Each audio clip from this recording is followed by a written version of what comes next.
Chapter 91. At this moment, Lu Yuanxi, who had just left the school, saw this scene. It was his first time seeing his usually unrestrained desk mate remain silent and expressionless, revealing the conflict deep in her soul.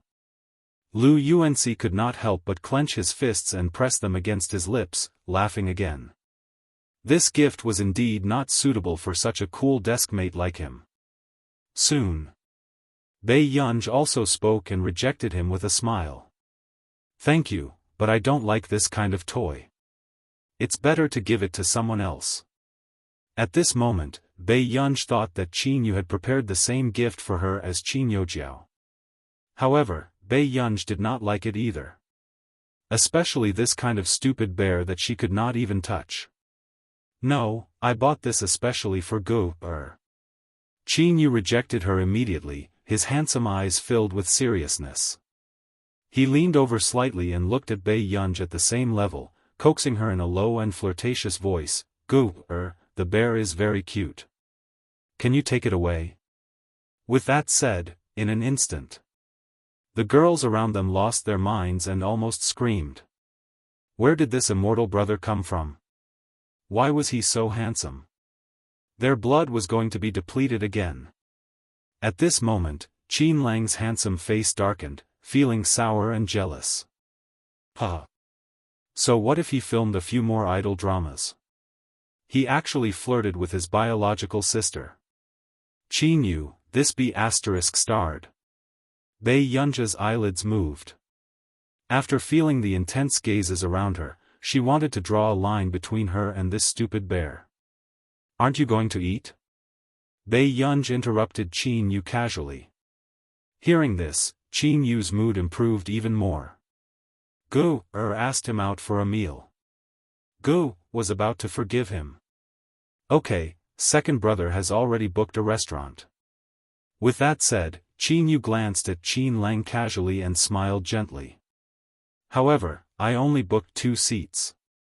Qin Lang was speechless. Could anyone be more inhumane than Qin Yu? "Second brother, are you going with Bei Yunj?" Qin Youjiao clenched her fists, her eyes filled with anger. She was so jealous that she was about to lose her mind. Second brother had always been indifferent to her. Back then, when she wanted second brother to bring her to meet his friends, second brother would always change the topic and never agreed. But now, second brother had come to fetch Bei Yunj personally. He even bought a gift for Bei Yunj and coaxed Bei Yunj like this. Even if it was in the past, she had never received such treatment. Isn't it normal? I only have my biological sisters a little bit. Unexpectedly, Qin Yu lifted his eyelids and said leisurely. And these words, Qin Youjiao's Qin. The surrounding people were even more stunned when they heard this. They were completely confused. What does Qin Yu mean? What do you mean you only biological sister? Are you talking about Bei Yunj? I think so. Did I hear wrongly? Qin is a Qin. Qin Youjiao didn't enter the Qin family halfway. She grew up in the Qin family and is a real young lady. Qin Youjiao had been the center of attention since she was young, so she naturally had a group of supporters. The discussion of the crowd was very soft, but Qin Lang, who was the closest, heard it. Qin Lang furrowed his eyebrows, his eyes cold. He was about to speak when he heard Qin Yu ask, "What's wrong with your arm?" Qin Lang turned back instinctively and saw that Bei Yunj was also looking at his forearm. He immediately became nervous. However, a few seconds later, Bei Yunj looked away calmly, making Qin Lang's heart feel empty. Chapter 92. Hearing this, Qin Yu furrowed his eyebrows unconsciously. Bei Yunj also glanced at Qin Lang. The scratch marks on his arm were not light at all. They looked a little tragic and there were even some purplish marks. Suddenly, Qin Yu thought of Qin Lang asking Qin Youjiao to move out. He must have angered Mrs. Qin. His voice was slightly cold. "Did Mom do it? Aren't you going to eat?" "I still have something on, so I'll go back first." Qin Lang interrupted him and was about to leave when he stopped. He glanced at Bei Yunj and said softly, "Gooper, third brother is investigating what happened online. And about your identity. Third brother will clarify it for you in a few days." Actually, the moment that incident came out, Qin Yu and Qin Lang wanted to clarify it. In the end, they were banned for 3 days. They couldn't even click on it. That was why Qin Yu and Qin Lang rushed over, afraid that Bei Yunj would be sad and hate them even more. "No need," Bei Yunj said calmly. If it wasn't for the fact that she still cared about the original protagonist's grandfather, she wouldn't have anything to do with the Qin family. Qin Lang's eyes darkened and he said nothing. "Let's treat the injury on your arm." Bei Yunj's tone was emotionless. However, with just a casual greeting, Qin Lang's dimmed eyes lit up again. "Okay. Gooper, don't worry. I'm fine." Beside her, Qin Yu glanced at the smiling Qin Lang with some disdain. However, at the thought of Mrs. Qin actually hitting Qin Lang for Qin Youjiao, Qin Yu's gaze turned cold. Soon, his emotions dissipated. "Goo, let's go. Second brother will take you to eat." At this moment, when everyone saw this scene, they almost thought that they had seen fake news back then. Didn't they say that Qin Youjiao was especially favored in the Qin family? Why did the two brothers feel like they were fighting for favor in front of Bei Yunj when they ignored Qin Youjiao? "Second brother, then you can go eat first this time. I'm not feeling well, so you don't have to take care of me." Qin Youjiao deliberately raised her voice so that everyone could hear her clearly. But in the next moment, Qin Yu glanced at her calmly and snorted. "I didn't plan to care about you either." Hearing this, Qin Youjiao's body froze. Her widened eyes slowly moistened as she stared at Qin Yu in disbelief. At first, she thought that third brother had already gone overboard. Who would have thought that her second brother would make her even more bitterly disappointed? "Let's go and eat." Bei Yunj was not in the mood to be a monkey in front of others. When Qin Yu looked at Bei Yunj, the coldness in his eyes disappeared and he said with a smile, "I'll listen to Gooper." Qin Youjiao stared at Qin Yu and Bei Yunj's backs in disbelief. Her shoulders trembled slightly as a sense of humiliation grew stronger. How could this be? Her brothers had clearly been indifferent to Bei Yunj before, but now her second and third brothers were clearly in love with Bei Yunj. Youjiao? Lu Yuanxi, who was behind her, thought that Qin Youjiao was crying and came up to look at her. "Oh, it's student Lu." Qin Youjiao's eyes were slightly red as she said, "Thank you for today. I didn't think that I would faint. Did something happen to you? I've never seen you like this before." Qin Youjiao bit her lip, unwillingness hidden in her eyes. "Is it that no matter how outstanding I become, I can't be compared to Bei Yunj?" At first, Qin Youjiao hoped that Lu Yuanxi could comfort her. However, Lu Yuanxi thought for a while. "She's different. P.S. It's a little laggy. There's still one more chapter to go. There are at least 5 chapters today. Good girls, remember to vote." Chapter 93. Hearing this, Qin Youjiao's expression froze. "What's different?" Lu Yuanxi chuckled and glanced at Bei Yunj's departing figure. "Don't you think that she's very attractive even when she's angry?" Instantly, Qin Youjiao's expression darkened even more. She knew that Lu Yuanxi had a good impression of strong and independent girls, but she didn't expect his evaluation of Bei Yunj to break his inherent principles. In the past, Lu Yuanxi hated girls who caused trouble the most. Bei Yunj sat in the front passenger seat, playing with her phone with her head lowered.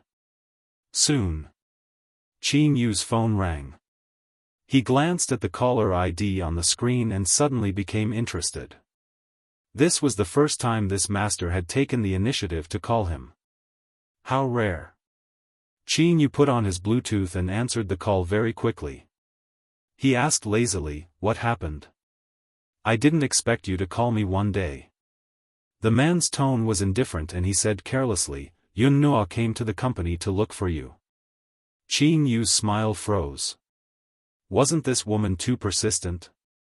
But then, he said slowly, she knows which restaurant you're going to.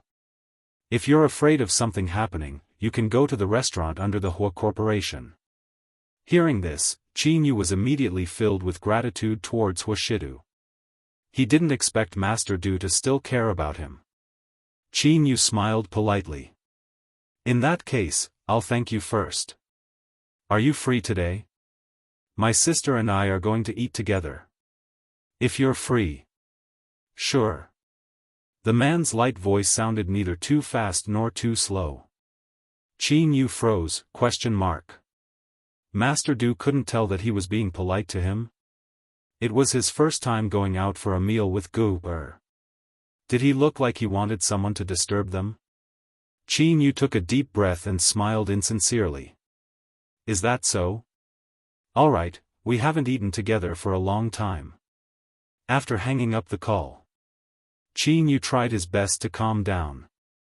Master Du wouldn't do such an embarrassing thing on purpose. He probably thought that he was inviting him warmly.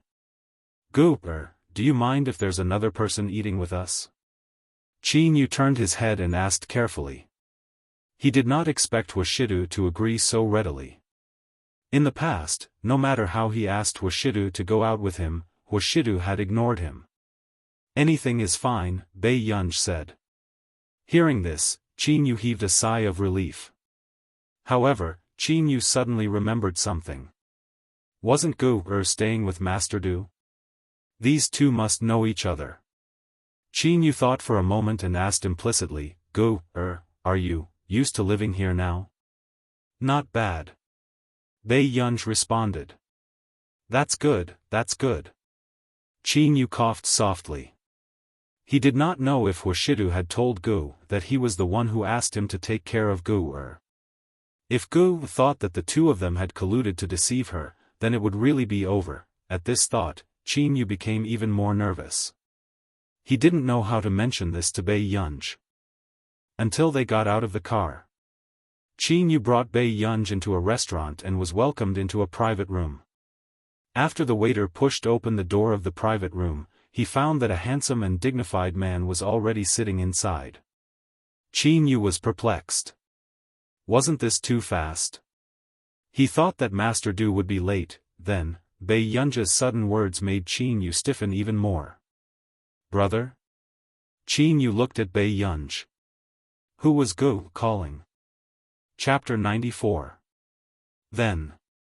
To Qin Yu's disbelief, after the man beside him casually unbuttoned 2 buttons on his collar, he replied calmly and casually. Qin Yu was speechless. Master Du, do you know what you're responding to? Within moments.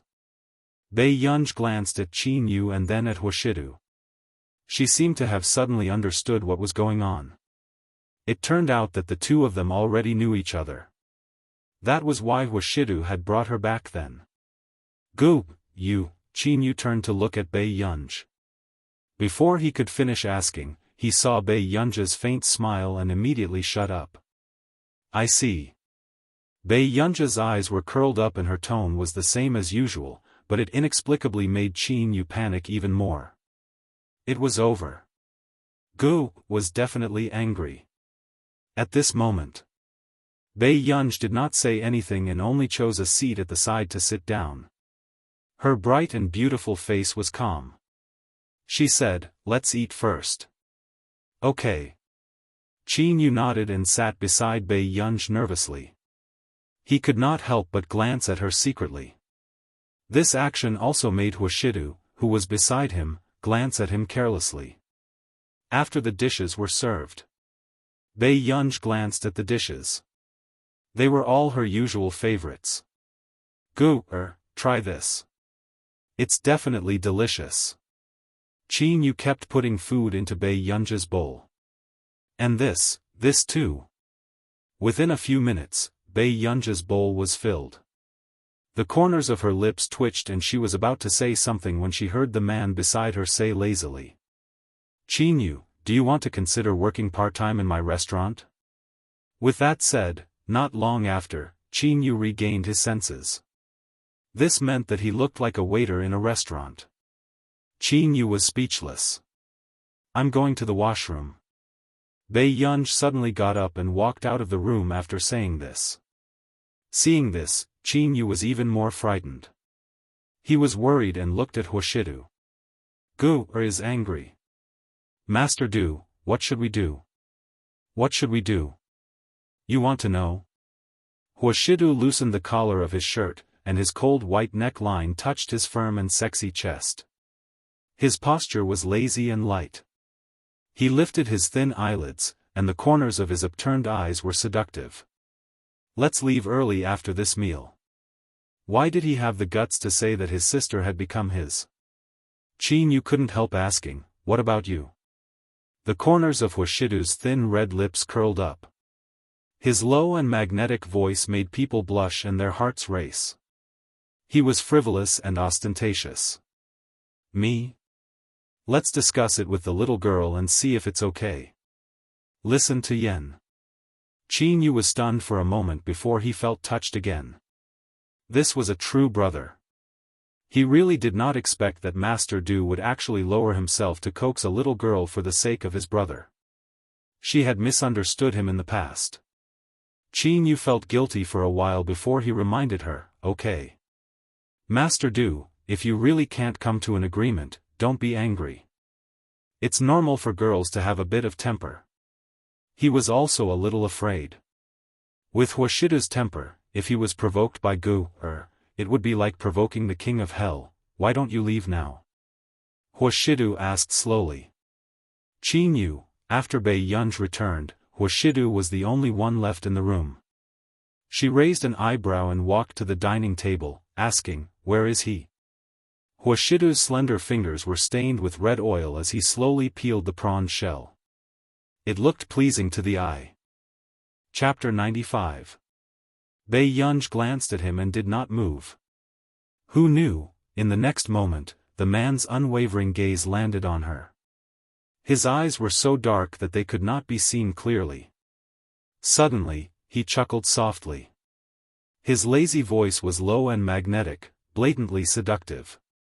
"Brother's hands are covered in oil. Do you still need brother to carry you?" Bei Yunj, not long after. Bei Yunj sat beside Huashidu. She held her chopsticks and ate her rice without saying a word. Huashidu glanced at her. "Yun Yun," she said, "don't talk when you eat." Not long after. Bei Yunj heard the man chuckle happily again. He said without blushing, "If Yun Yun eats more, brother will have to charge you." Bei Yunj looked at Huashidu and suddenly laughed. Her tone was ambiguous. "Brother charges a lot, right?" However, the man curled his thin lips slowly and reached out his hand frivolously. His cold fingers were stained with red oil as he deliberately rubbed them against her lips. His lazy and sexy appearance was ostentatious and ambiguous. "This is the first time brother charges. Do you want to try?"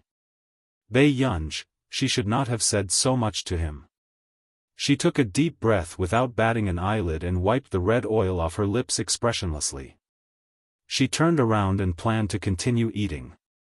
Then, before she could lower her head, a slender and good-looking hand beside her placed the peeled prawn meat in her bowl.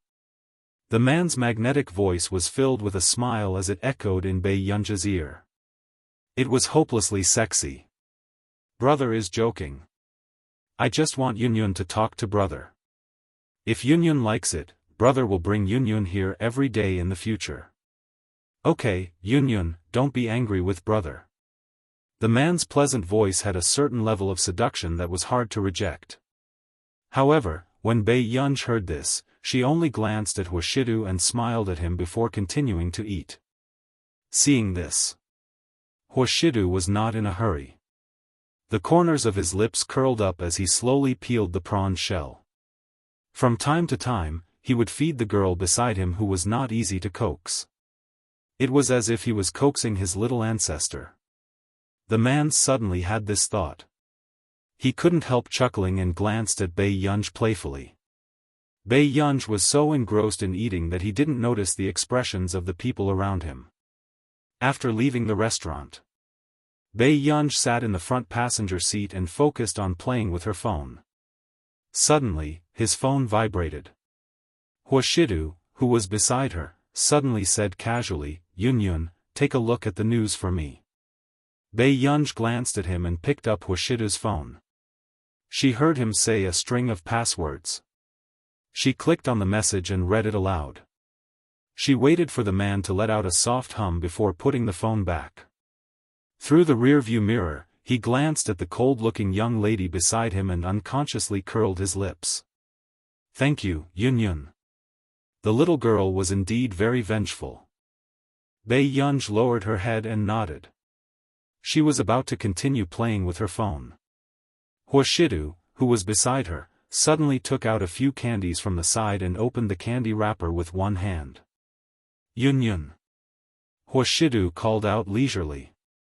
Hearing this, Bei Yunj instinctively turned her head. Just as she was about to say something, she was suddenly fed a piece of candy.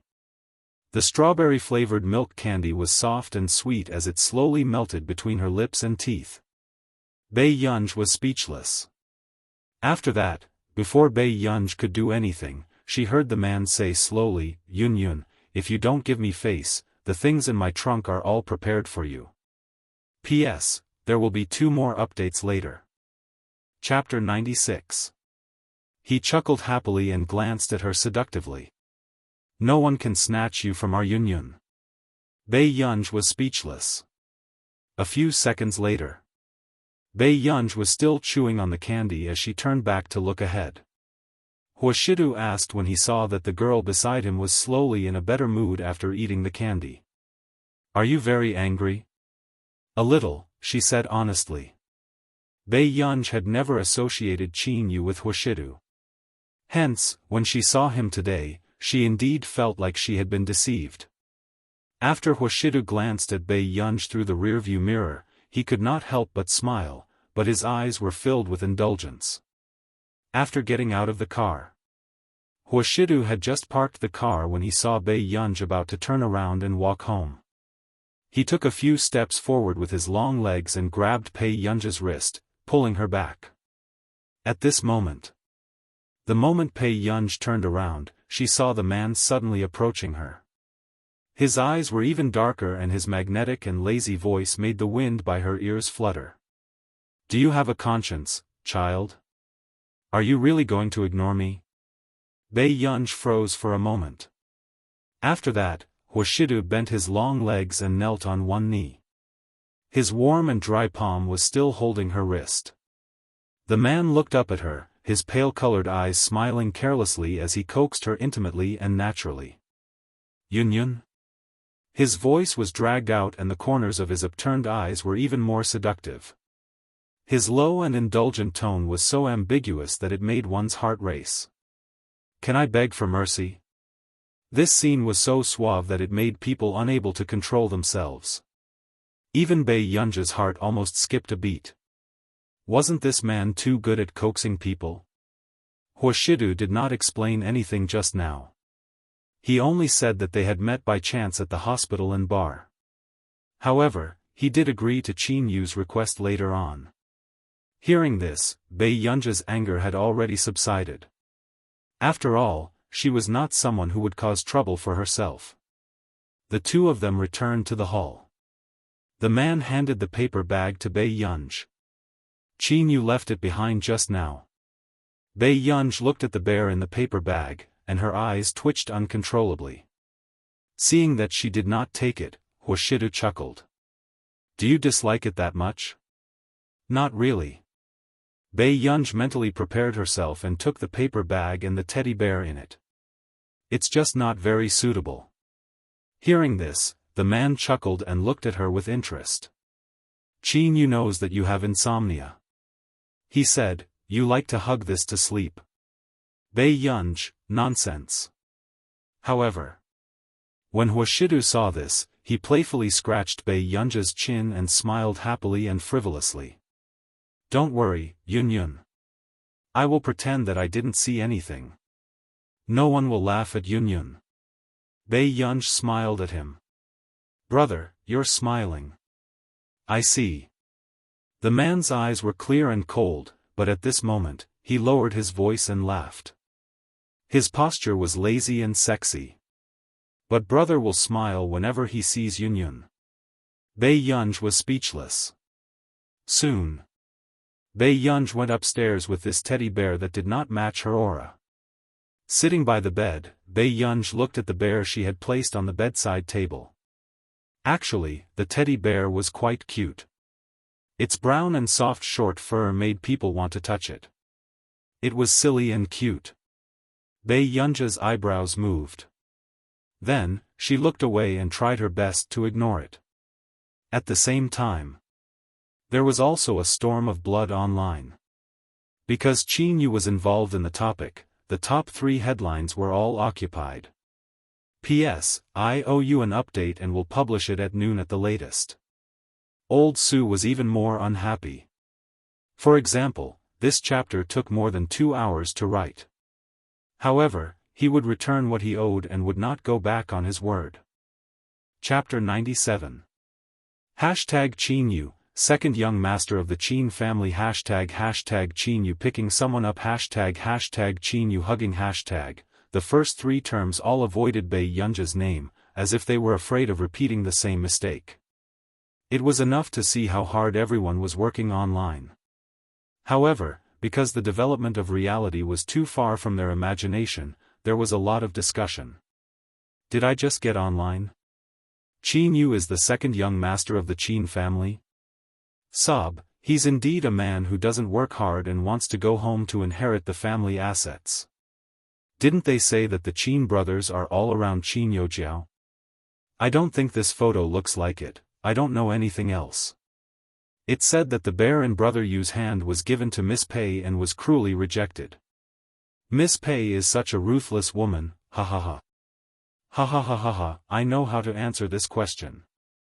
Brother Yu even said that the bear wants to protect his little princess.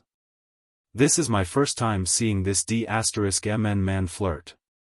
How strange. Am I the only one who paid attention to Miss Pei's face? F***CK, she can debut with her face. Sister, I can. Let's be honest. Some time ago, Miss Pei was exposed by a certain fan and was crazily comparing her to a certain princess. It's obvious that it's malicious. TSK, what a good dog of the main character. The topic of the Qin siblings was very popular. What made people want to laugh even more was that everyone online was afraid of them and didn't even dare to mention the words Bei Yunj. However, there were also some fans who were still angry and started to mock and ridicule them. Jiao Jiao is practicing the piano and Mrs. Qin is accompanying her. Don't cue little Princess Qin. Everyone should pay more attention to the work and my Jiao Jiao's tour. Some people are really funny. When our Jiao Jiao fans speak, they are malicious. If we don't speak, we can't win.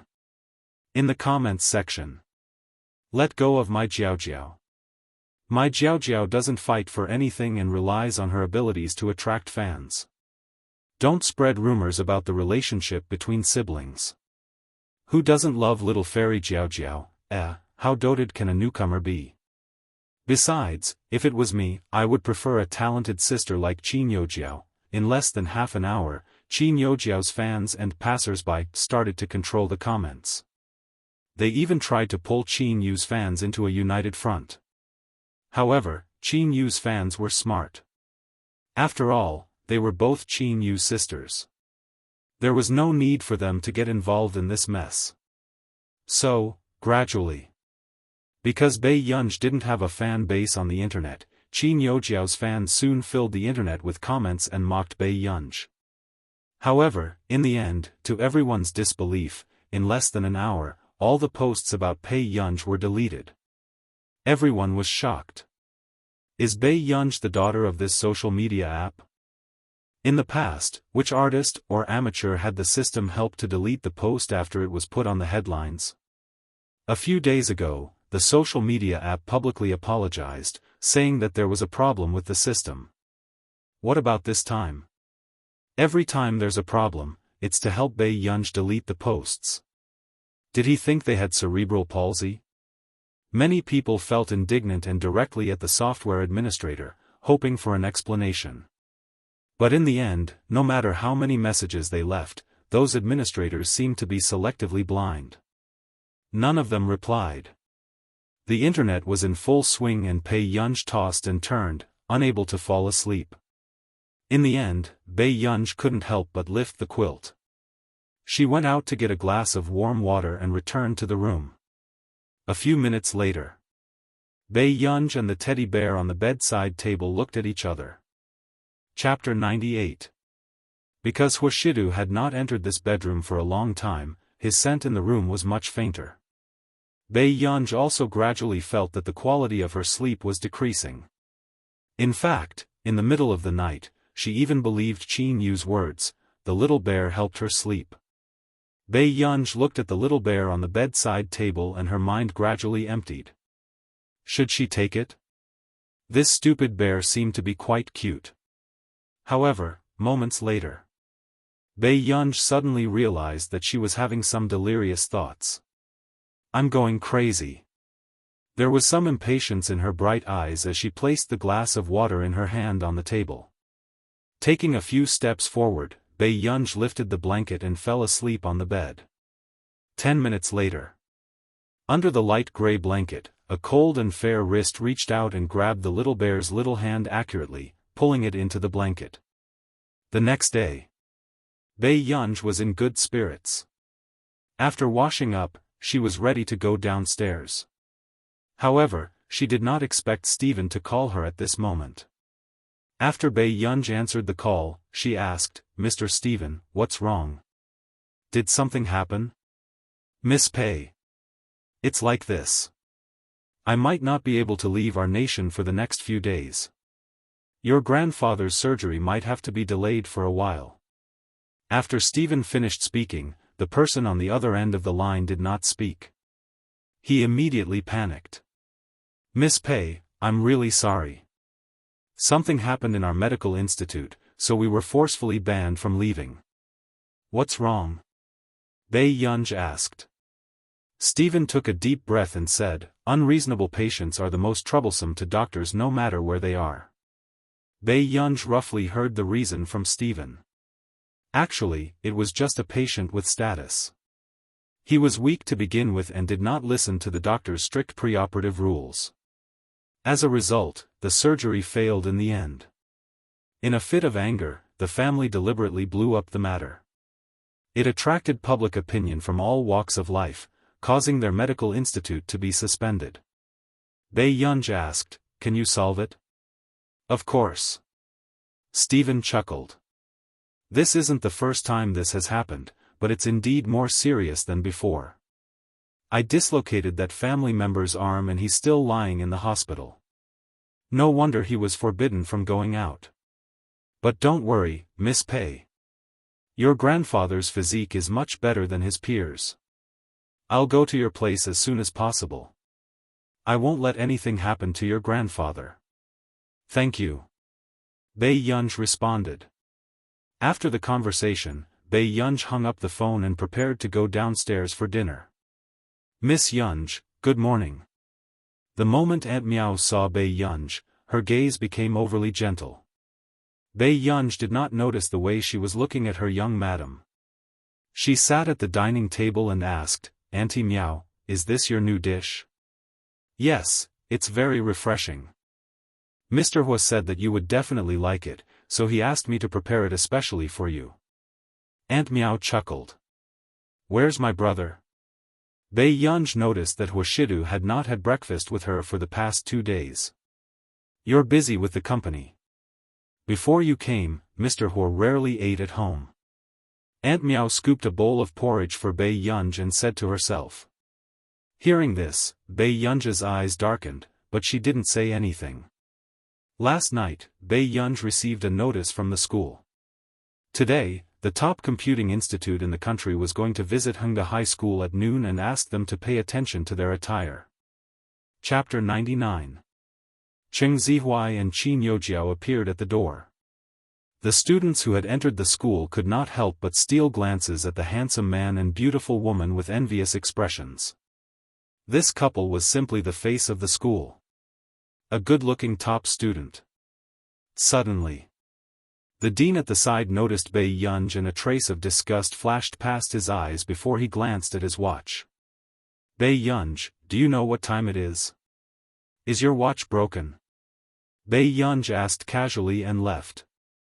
Instantly, the dean's face darkened and the taste of blood surged in his throat. He had been teaching for more than 10 years and had never met a student as difficult to discipline as Bai Yunj. This scene was also seen by Cheng Zihuai and Qin Youjiao. Qin Youjiao looked at Cheng Zihuai secretly. Seeing that his face was expressionless and his eyes were filled with ridicule and disdain, she heaved a sigh of relief. Then, Cheng Zihuai sneered disdainfully. How can the Qin family like such a person? Jiao, she's not even qualified to compare to you. With that said, Cheng Zihuai did not want to waste time on Bai Yunj. Instead, he returned to class first and planned to study the computing book written by old Mr. Zhong. After all, Zhong Xinglin was the only person in the country who could be as famous as Marcus from our nation in the computing field. However, Cheng Zihuai was also in disbelief. He did not expect the A.M. Institute of Computing Technology, which had always been low-key and cold, to come to their high school. What a pleasant surprise. In Class 7's classroom. It was only then that Bai Yunj realized that there was no one in the class. It seemed like everyone had gone to the conference room. It should be for the A.M. Institute of Computing. She raised an eyebrow. She did not expect everyone to be so positive about the A.M. Institute of Computing.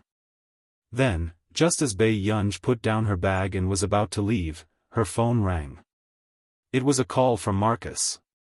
Bai Yunj's beautiful eyes moved, but she answered the call. What's wrong? Gooper, did that old man Zhong Xinglin go to your school? Marcus was furious. He did not expect this Zhong Xinglin to be so shameless. In order to poach his members, he even went to the high school to look for them. Maybe. I heard that the A.M. Computing Institute is here. Bai Yunj thought for a moment. He will definitely come. This old man was really good at poaching people. When you see that strange old man later, you must ignore him. Marcus couldn't suppress his anger, but the next second, Bai Yunj heard Marcus say pitifully, I'm sorry. We just signed the contract. You should at least finish what's in the bowl before looking at what's in the pot. Our institute is much more generous than A.M. Bai Yunj. I don't plan to join A.M., that's good. Marcus heaved a long sigh of relief and said, by the way, we have a habit of taking care of interns. According to the rules, you can choose 2 interns to help. Intern?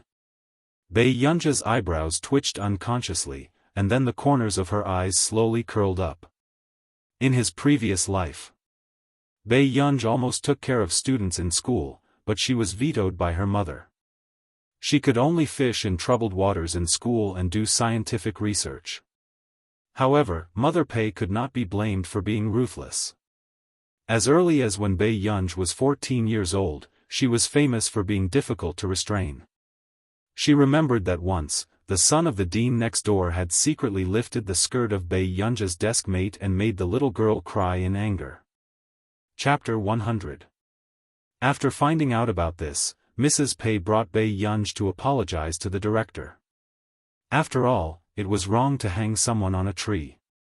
However, when the director found out that Bai Yunj was the one who had punished his son, he immediately went home with a black face and punished his son. If that girl, Bai Yunj, injured her head, this brat could go and meet his ancestors too. After this incident, Mrs. Pei realized that the teachers in the school treated Bai Yunj like a treasure and spoiled her to the point where she could do whatever she wanted. If Bai Yunj continued to teach students, wouldn't she be leading them astray? However, it was obvious that Marcus was very confident in Bai Yunj. He even chuckled. Yes, don't worry. The interns are all postgraduate students in our nation. They won't cause you any trouble. However, can I ask you for a favor? What is it?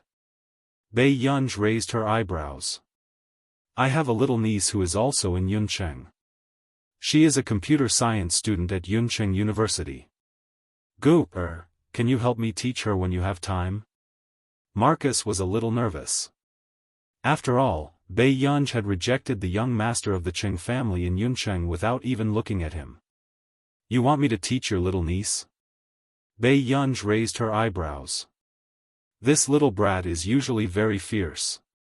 She always throws tantrums at me and refuses to learn from me. Upon hearing this, Bei Yunj smiled faintly. Marcus, do you think I have a good temper? It was indeed too dangerous to put 2 barrels of gunpowder together. Suddenly, Marcus thought of a compromise. His eyes lit up. If she is willing to learn from you, can you teach her? Okay. Bei Yunj said casually.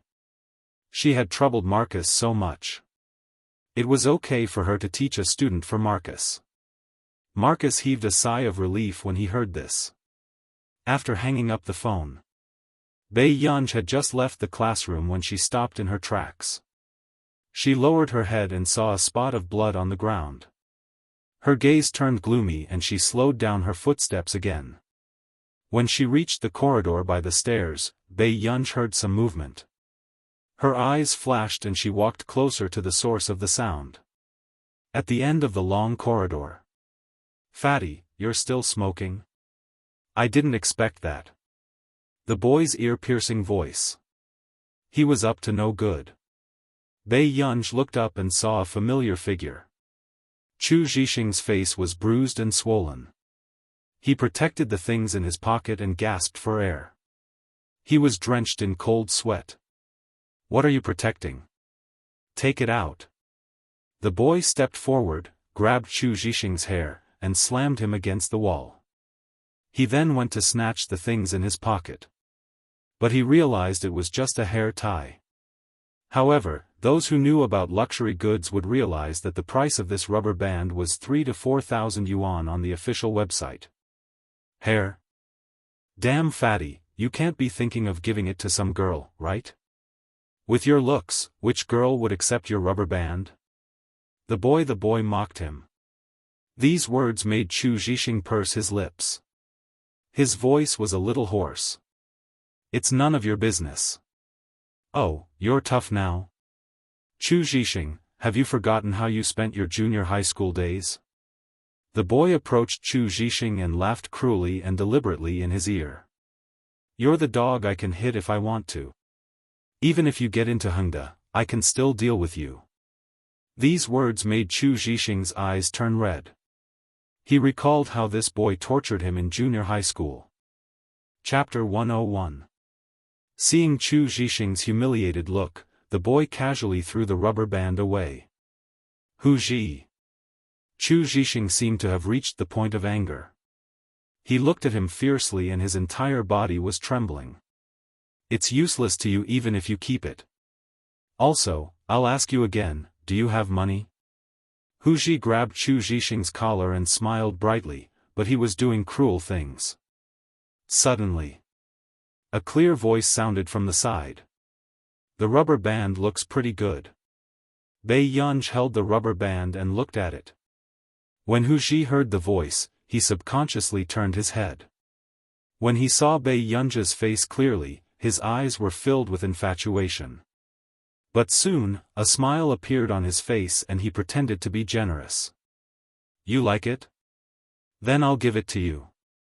Bei Yunj walked to Chu Zhixing's side and teased him with a smile. Little Chu, are you giving it to me? Yes, Chu Zhixing subconsciously said in a low voice. Thank you. Bei Yunj put the rubber band on her slender white wrist and lazily curved her beautiful eyes. She had no idea how expensive this rubber band was. At this moment, the scene of Bei Yunj talking to Chu Zhixing as if she didn't see it made Hu Ji's face darken, as if he had been humiliated. Such a beautiful girl. So you know her, Chu Zhixing. Hu Ji sneered and turned to look at Chu Zhixing. Why don't you introduce her to me? As soon as he finished speaking, Chu Zhixing suddenly raised his head and stared at Hu Ji. His heart was filled with anger. In fact, before junior high school, Chu Zhixing wasn't so fat and was still very popular with girls. But it wasn't until he was diagnosed with an illness and began to be injected with medicine that he began to gain weight. Then, after entering junior high school, he became isolated. Because he was antisocial and too fat. And this boy was the one who took the lead to tease him. However, because Hu Ji's grades weren't good and his family's conditions weren't good, he dropped out of school very early. Suddenly, Bei Yunja's red lips curled up. Chu Zhixing, can you protect me? Hearing this, Chu Zhixing's body froze. But before she could think, she saw Hu Ji reach out to touch Bei Yunja's face. Bei Yunja's posture was relaxed. She didn't move, but her beautiful eyes were slightly raised. His hand was about to touch Bei Yunja's face. In an instant, Chu Zhixing's mind exploded. He pounced forward and fiercely punched Hu Ji, causing him to groan in pain. Chu Zhixing, are you King looking for death? This was the first time Hu Ji had been hit by Chu Zhixing. His eyes were filled with disbelief and anger. But in the next moment, Chu Zhixing grabbed him by the collar. His deep eyes were filled with hostility as he punched him with all his might. Hu Ji didn't have the strength to resist at all. He was in so much pain that his whole body was trembling. His brows were tightly furrowed, and fear gradually appeared in his eyes. Was this Chu Zhixing crazy? After reacting, Hu Ji was afraid. Chu Zhixing, I was wrong. I won't bother you anymore. Can you let me go? Chu Zhixing's movements suddenly stopped. But in the next moment, his cold voice sounded in Hu Ji's ears, making his scalp tingle. Whoever touches her will die. After saying that, Chu Zhixing held his neck and pressed him against the wall. Then, he punched Hu Ji's abdomen fiercely again. Hu Ji was in despair. A thought appeared in his mind. If this continued, he would die at the hands of this madman sooner or later. He really didn't expect Chu Zhixing to have such a side to him. Chapter 102. Chu, every time Hu Ji wanted to speak, he was beaten by Chu Zhixing until he howled in pain. Not long after, Hu Ji was lying on the ground on the verge of death. Seeing this, Bei Yunj was about to step forward when she saw Chu Zhixing suddenly lose his balance and faint. Before Chu Zhixing fainted, Bei Yunj held him up. Seeing that Chu Zhixing's face was slightly pale, but he didn't look like he was in pain, she first helped him sit on the ground. When Hu Ji saw Chu Zhixing faint, he sneered and forced himself to stand up. His eyes were filled with coldness and hatred. Damn fatty, how dare you hit me? See if I don't teach you a lesson. Suddenly, before Hu Ji could finish speaking, he saw the girl, who was not aggressive at all just now, turn her eyes to him. In the depths of her beautiful eyes, there was a coldness that made one's back turn cold. Bei Yunj stood up and walked towards him. She directly grabbed Hu Ji's hair and dragged him inside. Her smile was too beautiful, and the danger in her eyes grew. Was this how you dragged him just now? Hu Ji was in so much pain that his scalp was about to be torn off. He suddenly realized that this girl was the devil. Bei Yunj threw him to the ground and stepped on his chest. The strength of her foot gradually increased. It made Hu Ji feel that his ribs were about to be broken by her. It was so painful that he couldn't think. The veins on his forehead bulged, and his body broke out in cold sweat. At this moment, Bei Yunj bent down and patted his face. Are you that powerful, classmate? Did you bully our little Chu all day long in the past? The girl's voice was casual and clear, but in Hu Ji's ears, it was like a death sentence. Ear-piercing screams of pain sounded in the corridor. When Bei Yunj was about to stop, the dean's angry voice sounded from the side. Bei Yunj, what are you doing? He quickly walked in front of Bei Yunj, as if he could finally find trouble with Bei Yunj. Hitting someone in school. Let's see how this Bei Yunj can quibble this time. Unexpectedly, Bei Yunj glanced at him and chuckled. Her eyes were bright and unbridled, and her tone was full of mockery. Fight? What am I doing? For a moment, the dean's face turned red and he was speechless. He looked at Bei Yunj in disbelief. Punishment or reflection, teacher? Bei Yunj asked slowly. The dean laughed coldly. Now that he had gotten hold of Bei Yunj's weakness, he would not let it go. Punishment or self-criticism? I'm telling you, back off. Halfway through his words, another voice suddenly sounded. Bei Yunj? Come here and help me move the materials. This was the physics teacher, Zhao Yi, who had previously made Bei Yunj copy as a punishment. The dean's face darkened. Teacher Zhao, this student got into a fight in school and is lying on the ground. When teacher Zhao Yi heard this, he walked closer and looked at Hu Ji on the ground. Then, he asked Bei Yunj, are you that good? Bei Yunj smiled modestly. It's all right. When the dean heard this conversation, his face was so dark that it could drip ink. Teacher Zhao Yi. If it weren't for teacher Zhao Yi's high teaching standards and was especially liked by the principal, he would have scolded him if he was a new teacher. What's going on with Chu Zhixing? Teacher Zhao Yi was still talking, but when he saw that his student, Chu Zhixing, had fainted, he immediately called 120. The dean's face was ugly, and he didn't know what to say for a moment. Chapter 103. Bei Yunj, do you really think that you can be the daughter of a wealthy family in peace just because you've been acknowledged as one? The dean laughed coldly. We're both from the same family. Don't you think you're too different from Qin Youjiao? With that said, Bei Yunj slowly looked up and stared at him with an unreadable gaze. Bei Yunj is very smart. Zhao Yi, who was in the same office, could not help saying. Teacher Zhao Yi. The dean's expression was dark as he looked at Zhao Yi. I don't know why you chose her to be your class representative. But Bei Yunj has only been in school for a short while and she's already caused so much trouble. Look at her actions. She's clearly rotten to the core. When she enters society in the future, she'll be the scum of society. Instantly, Zhao Yi's expression darkened. Dean, do you know what you're saying? The dean had long been unhappy with Zhao Yi and his tone was cold. Teacher Zhao, since you're only a teacher, there are some things that you don't have to care about. With that said, before Zhao Yi could continue speaking, the principal's voice sounded from outside the door. What the hell is going on? Why did an ambulance come to our school? The principal rushed over from the lecture hall to understand the situation. Seeing this, the dean took the opportunity to complain. Principal, Bei Yunj from Year 2 Class 7 has repeatedly hit people in school. This time, she even beat someone up until there's not a single piece of skin on them. Hearing Bei Yunj's name, the principal's expression darkened even more. Her again?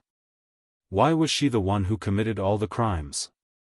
This was even more frequent than Lu Yuanxi. However, the principal glanced at the Computing Institute members who had followed him. After seeing Cheng Zihuai and Qin Youjiao, he could only take a deep breath. Okay, this matter will be investigated clearly. I'll arrange for someone to get the video. As for Bei Yunj, stay here and wait. With that said, the principal greeted the slightly older man beside him and turned to leave the office. If he had known that Bei Yunj was so ignorant and incompetent, he would not have let Bei Yunj step into Hengda even if he did not want the building donated by the Qin family. Now, Bei Yunj was causing trouble and was seen by one of the top computing companies in the country. What an embarrassment to Hengda. After the principal left, the office was silent. The dean glanced coldly at Bei Yunj and returned to his seat. The young man walked up to Zhong Xinglin and looked at Bei Yunj curiously. Is she Bei Yunj? Who would have thought that their first meeting would be so awkward? Zhong Xinglin was also a little hesitant. Are you Bei Yunj? Hearing this, Bei Yunj turned her face to the side. She was beautiful and eye-catching. She raised her eyebrows lazily and looked unruly. She pulled on her name tag but did not say anything. Zhong Xinglin lowered his gaze and looked over. Senior 2 Class 7, Bei Yunj. He really didn't find the wrong person. At this moment. Seeing this, Cheng Zihuai and Qin Youjiao could not help feeling suffocated. How did a person like Zhong Xinglin know Bei Yunj? With Bei Yunj's status, she would not be able to reach old Mr. Zhong even if she had 100 steps. Suddenly, Cheng Zihuai's tone was sharp. Bei Yunj, don't you like computing too? Have you read Marcus books? Don't tell me you don't know Mr. Zhong Xinglin. Bei Yunj, who was already in a bad mood, did not stand on ceremony when she saw someone asking for trouble. She sneered lazily. Student Cheng, you seem to know everyone. Are you a social butterfly? Chapter 104. Instantly, the atmosphere fell into a strange silence. Cheng Zihuai's face turned green and red. He wished he could break Bei Yunj's neck on the spot. The young man coughed lightly. He didn't expect Miss Pei's personality to be so unique. However, this was really similar to the big boss who helped Bei Yunj collapse the headlines. Suddenly, just as Cheng Zihuai's face was gloomy, Zhong Xinglin suddenly smiled and asked, Student Pei likes computers very much? Coincidentally, we are recruiting students for internships during this period of time. Student Pei, are you willing to come? Zhong Xinglin only treated Bei Yunj as an interesting student with a temper. However, when the others heard this, they were in disbelief. AM was the top computer technology research institute in the country. The interns they usually recruited were also the top graduate students in the country. However, what could an ignorant and incompetent person like Bei Yunj do if she went in? Mr. Zhong, didn't you say that there was only one spot for a student from Hengda? Are you planning to give it to Bei Yunj?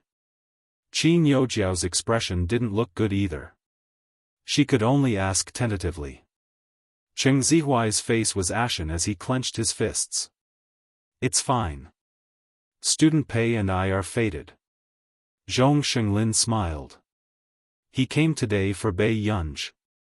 He wanted to know who the person who helped Bei Yunj was. As for this person called Cheng Zihuai, he was indeed alright, but he didn't like him. He'd better wait a few more years. I'm sorry, Mr. Zhong. I might not be free. Bei Yunj smiled. She had a good impression of Zhong Xinglin. Are you very busy with your studies? Yes, my grades are at the bottom. Someone at home insisted that I take remedial classes on the weekends. Bei Yunj curled her lips. Hearing this, the young man beside her couldn't help but look at Bei Yunj in shock. Remedial classes on the weekends and her grades were at the bottom? What kind of standard was this?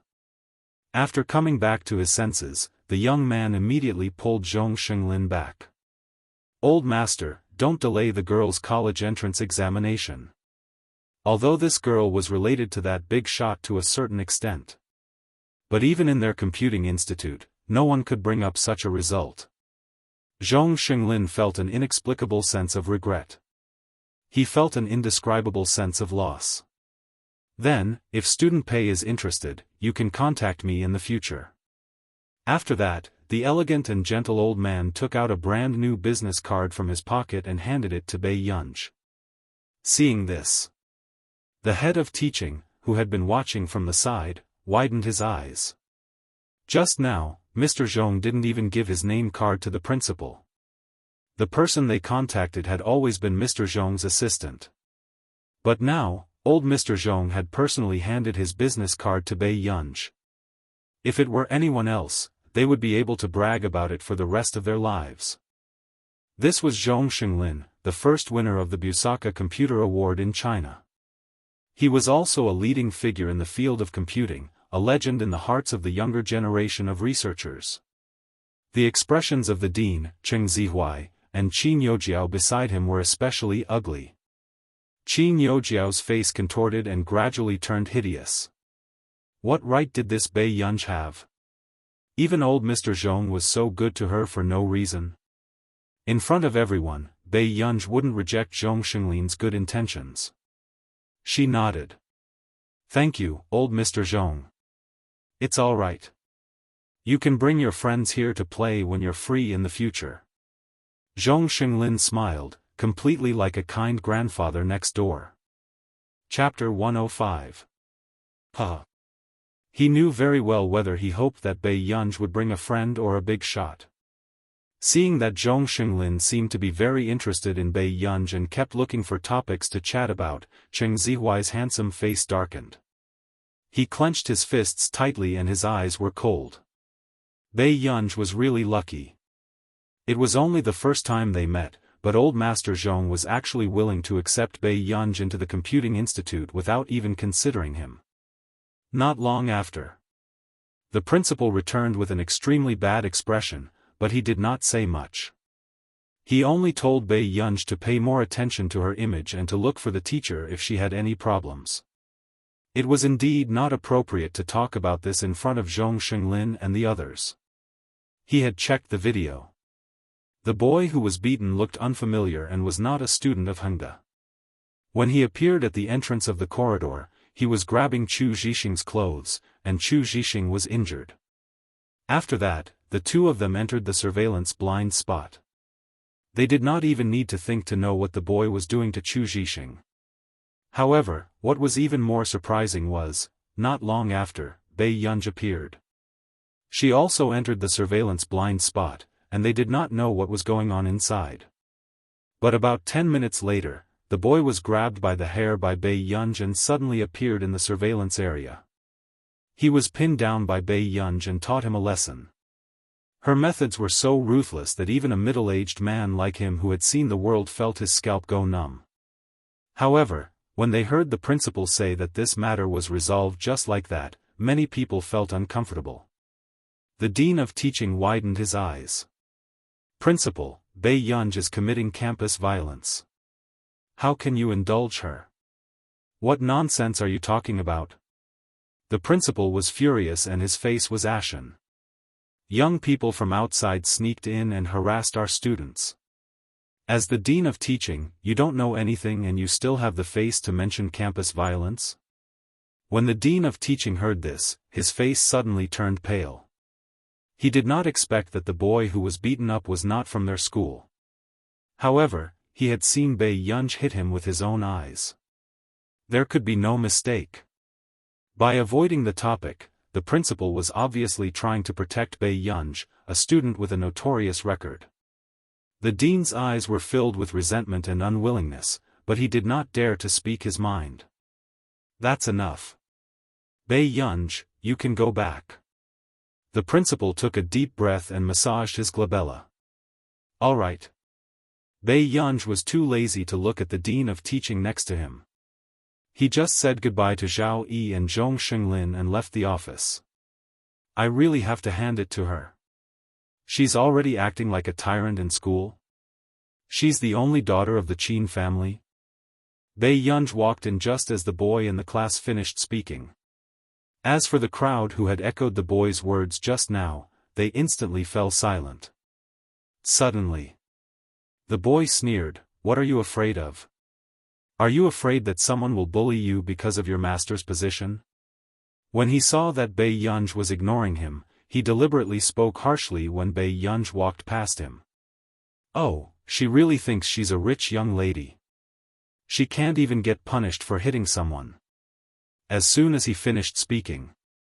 At first, everyone thought that Bei Yunj would swallow her anger. But unexpectedly, Bei Yunj stopped in her tracks. She tugged at her tie lazily and chuckled softly.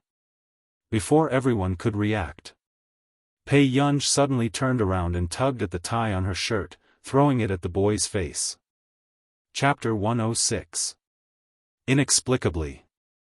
The girl closest to her actually felt her heart skip a beat when she saw Bei Yunja's excessively good-looking eyes and unruly appearance.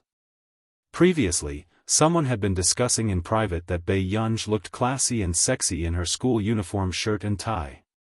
But now, when she saw this person pull off her tie with one hand and throw it at someone's face with her own eyes, she really felt like she was being killed. This person was too amazing. In the entire Hengda High School, Bei Yunj was the first girl who made people feel that she had a special aura even when she was wearing a tie. However, this was also thanks to the boys from the previous cohort. In the past, the boys in Hengda High School wore ties and the girls wore collars. It was only when every cohort had boys snatching girls' pink collars to wear that they were all nondescript that men and women started to wear ties together a few years ago. Looking at Bei Yunja's cold eyes, the boy who had been acting strangely just now did not dare to speak anymore. After that, it was only when Bei Yunj returned to her seat and started playing with her phone that the atmosphere in the classroom eased a little. It was really scary just now.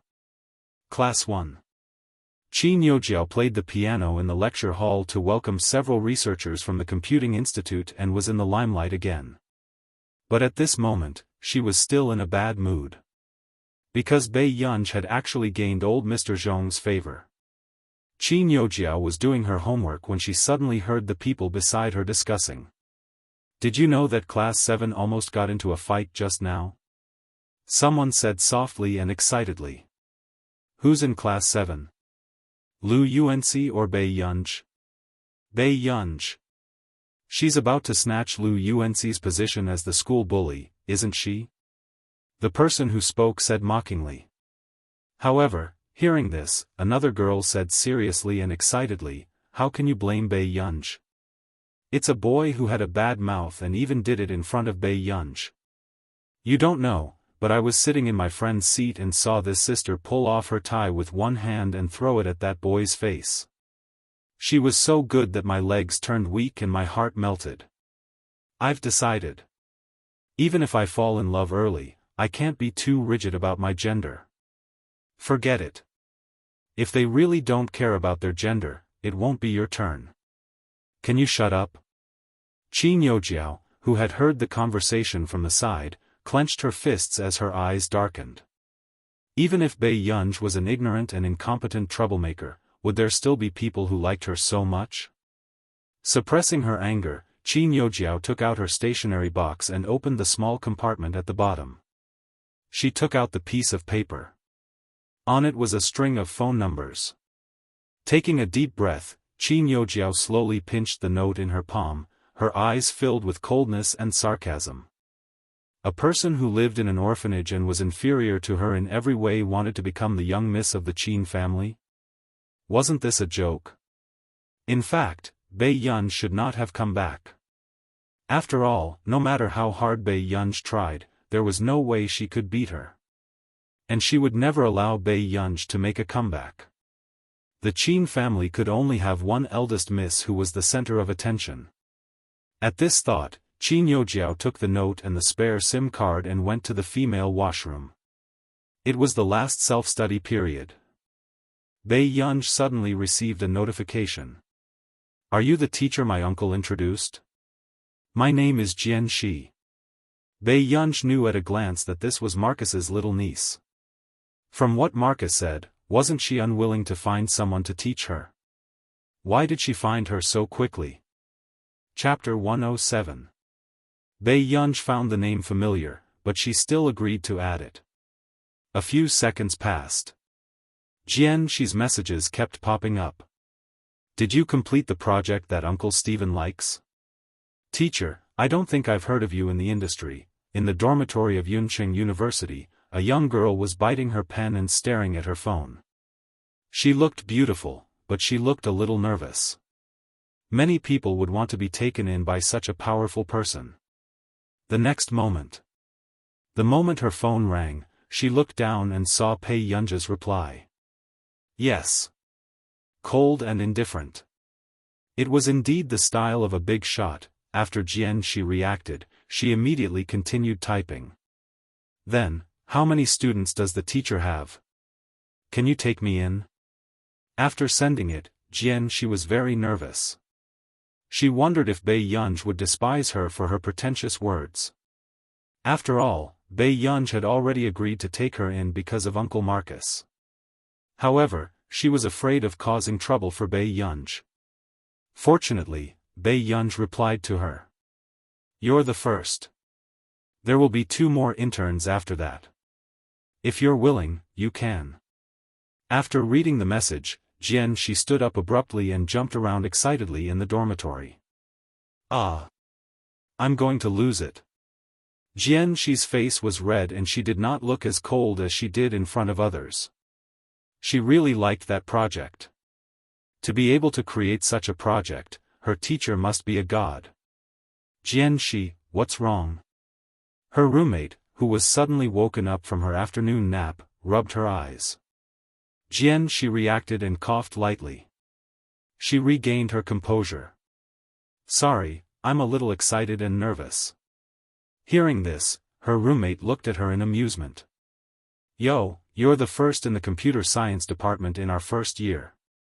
You haven't even been excited about competitions or speeches. How can something make you excited? Yuncheng University was the best university in the country, and the computer science department was the best. As a student who skipped a grade, she became the first in the computer science department and was also an influential figure in the school. I found a professional teacher." She's cold face was slightly flushed. "Very impressive. I remember. Isn't your Uncle Marcus? Why didn't you look for him?" her roommate asked. However, only she and she knew about this in school. "Marcus is not powerful, I don't want to look for him." She snorted and replied to Bai Yunja's message. "It can't be. More powerful than your uncle? Your uncle was nominated for the Busaka Prize this year." She raised her eyebrows and started to boast. "Of course my teacher is amazing. I feel that she knows everything." How could she say something like this in the tone of a brainless fan? This was incredible. Could it be that your teacher is a guy? Is he good looking? Otherwise, how could she lose her rationality and spout nonsense? She's eyelids twitched. She's a new member of my uncle's computing institute. Moreover, from Marcus's tone, he was obviously more concerned about Bai Yunj than the other members. As expected, she had picked up a treasured teacher. Besides, I'm my teacher's first student. She was elated. What a brainless fan. This time, Bai Yunj, who had just left school, suddenly remembered she's name. Why did it sound so familiar? Chapter 108. Besides, Bai Yunj still remembered that because she lost to Cheng Zihui, she developed special feelings for him and had been paving the way for him silently. However, later on, because she and Qin Youjiao had an argument, Qin Youjiao's pregnancy was accidentally affected and Cheng Zihui almost strangled she to death. Bai Yunja's eyelids twitched and she sent another message to Shi. "You must get first place in this computing competition." In the dormitory, Shi, who was still in high spirits, suddenly had a question. How did the teacher know that she was participating in the computing competition? Could it be that her uncle had said it? She did not think too much and replied immediately. "Teacher, don't worry. I definitely won't embarrass you." Bai Yunj glanced at it and thought for a moment. After replying, she put her phone back into her pocket. However, then, Bai Yunj heard a voice from the side. "Can you help? Something might have happened to my granddaughter. I'm really worried about her. Let me go in and look for her." The security officer was a little impatient. This student has already finished school. She will definitely come out if she's fine. The anxious old lady was wearing simple clothes and holding the apron that she had just taken off. She looked out of place in this private high school. This was a high school for the children of rich families. How many of the students' grandmothers would dress like her? The old lady was also uneasy and could only cover her dirty apron with her hand. However, on closer inspection, there was also mud between her dry fingers. The security officer's eyes were filled with disdain as he reached out to push her out. Leave, don't get in the way. I think you're here to scam me. I'm not. Please, I'm here to find my granddaughter. The old lady was suddenly pushed by the security officer and lost her balance. Her face was pale and she closed her eyes instinctively. However, she did not expect someone to support her before she fell to the ground. A warm palm held the old lady's arm. Parents can't enter Hengda High School? The coldness in Bei Yunja's eyes made one's scalp turn numb and the smile on her lips was mocking. Of course the security officer knew Bei Yunj and immediately stammered, No. She's not a parent. Are you saying that my grandmother isn't a parent or that I'm not a student of Hengda? Bei Yunja's voice became even colder. At this moment. Only then did the old lady recognize that this beautiful girl was actually her you. The old lady's expression was agitated, but after a moment, she held her hand nervously. Are you hurt? Are you alright? Listen to Yen. Bei Yunj shifted her gaze from the security guard to the old lady. She was the director of the orphanage where the original owner lived. However, the orphanage couldn't continue operating and the old lady sent away all the children that could be sent away. As for the original owner, who wasn't adopted, the old lady kept her by her side and doted on her as if she was her own granddaughter. Who told you that I'm injured? Bei Yunj asked casually as she took out a wet wipe from her pocket and held the old lady's hand to wipe it carefully. You're not hurt? After the old lady came back to her senses, she looked guilty. I received a call. The girl said that she was your classmate. She told me that you're injured. Otherwise, she wouldn't have come to find Chapter 109. Bei Yunj looked up at the old madam and knew what was going on. Other than Qin Youjiao, there was no one else in the entire school who had the old madam's contact number. At this thought, Bei Yunj snorted. Sometimes, this idiot's way of doing things suited her quite well. Ever since Bei Yunj was taken away by the Qin family, the old madam had been hiding from Bei Yunj, afraid that Bei Yunj would be laughed at because of her. Therefore, even the original owner did not have the old madam's contact number. It seemed like this Qin Youjiao had indeed left a lot of backup plans. I'm fine. It should be a prank. Bei Yunj did not want the old madam to worry about her. Hearing this, the old madam froze for a moment before she beamed. It's indeed better to be biological. Look at how well our Yunyun is raised. Bei Yunja's lips curved and she saw a few people secretly taking photos not far away. She blocked the old madam's face quietly. Grandma, let's go and eat. Hearing this, the old madam's body froze and she hurriedly broke free from Bei Yunja's hand. Her voice was hoarse and bitter. Go back to the Qin family early. Grandma still has something to do. Grandma has to go home. Then can you still come and see me? Bei Yunj pulled the old madam's sleeve and shook it gently, looking at her with clear eyes. The old madam's eyes were sore and she could not bear to part with Bei Yunj. She would dream of Bei Yunj when she was young all night, but she could not bear for Bei Yunj to be criticized by others. This child had suffered enough when she was with her. After regaining her senses, the gazes that were looking at her and Bei Yunj shocked the old madam even more and she planned to turn and leave. But then, Bei Yunj suddenly hugged the old madam's hand and rubbed her exquisite chin against her shoulder intimately. Grandma, I miss you very much. Can you eat with me? With that said, the old madam's eyes turned red. The Qin family still let you interact with Grandma? The old madam had seen Mrs. Qin before and she did not seem to have a good temper.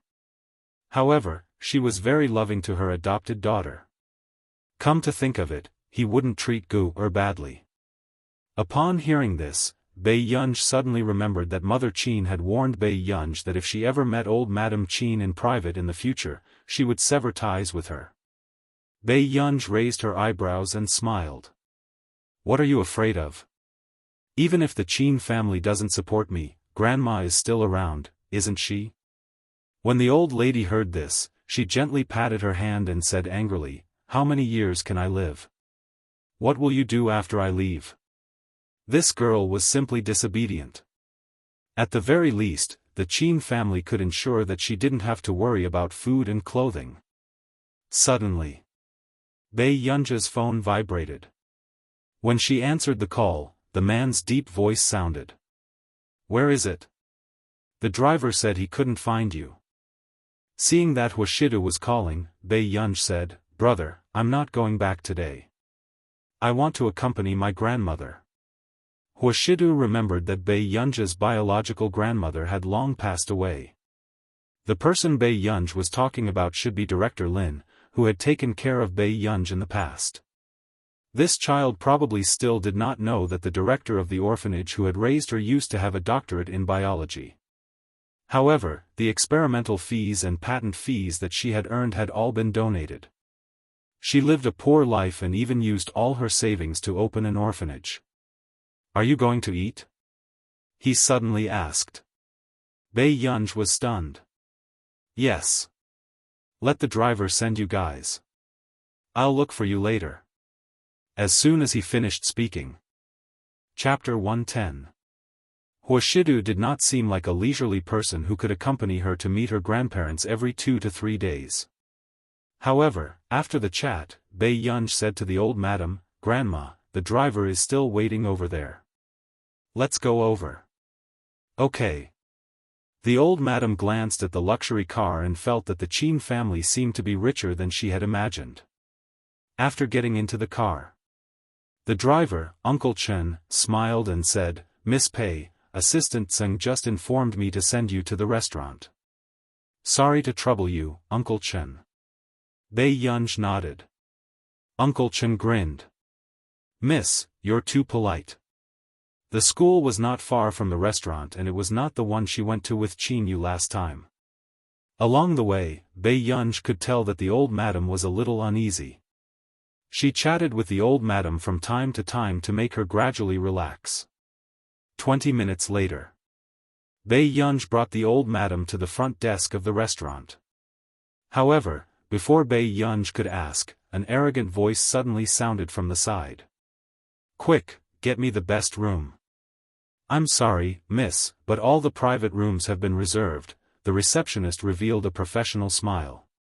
"Excuse me, miss, do you have a reservation?"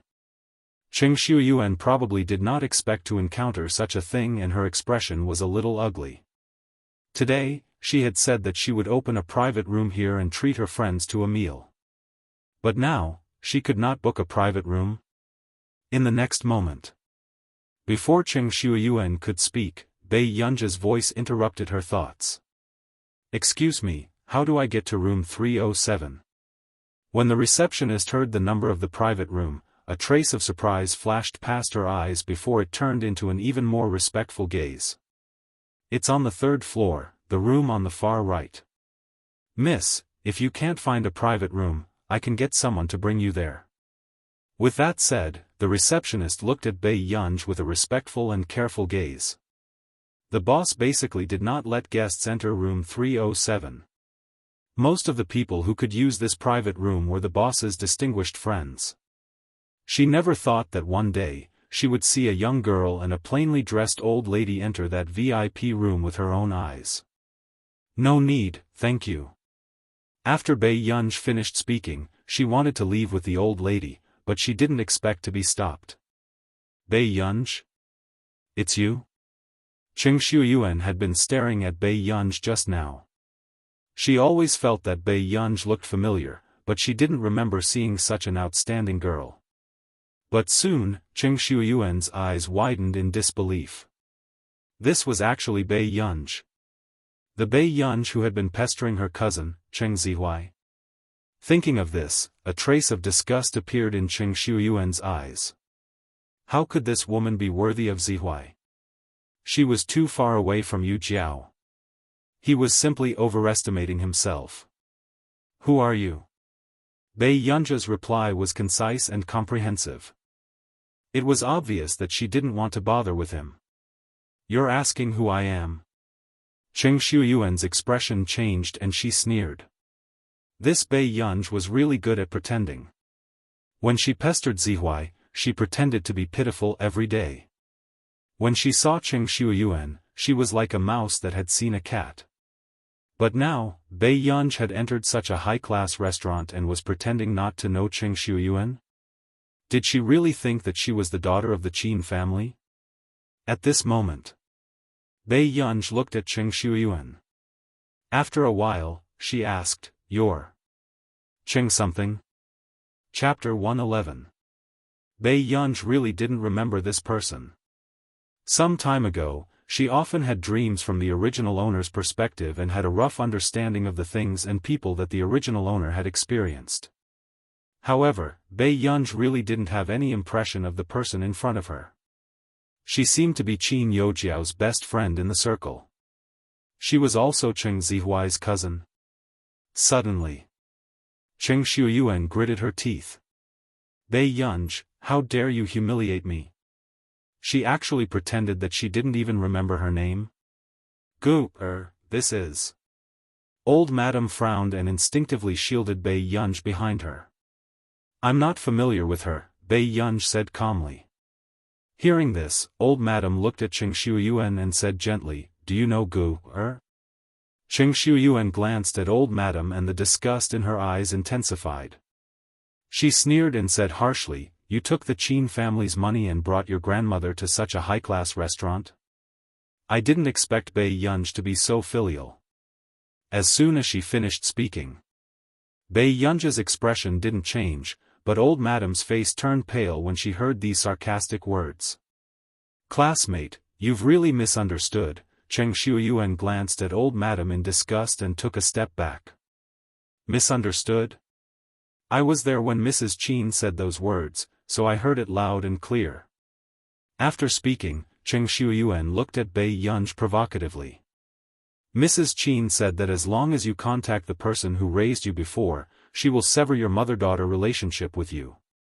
Bei Yunj, you can't deny this, right?"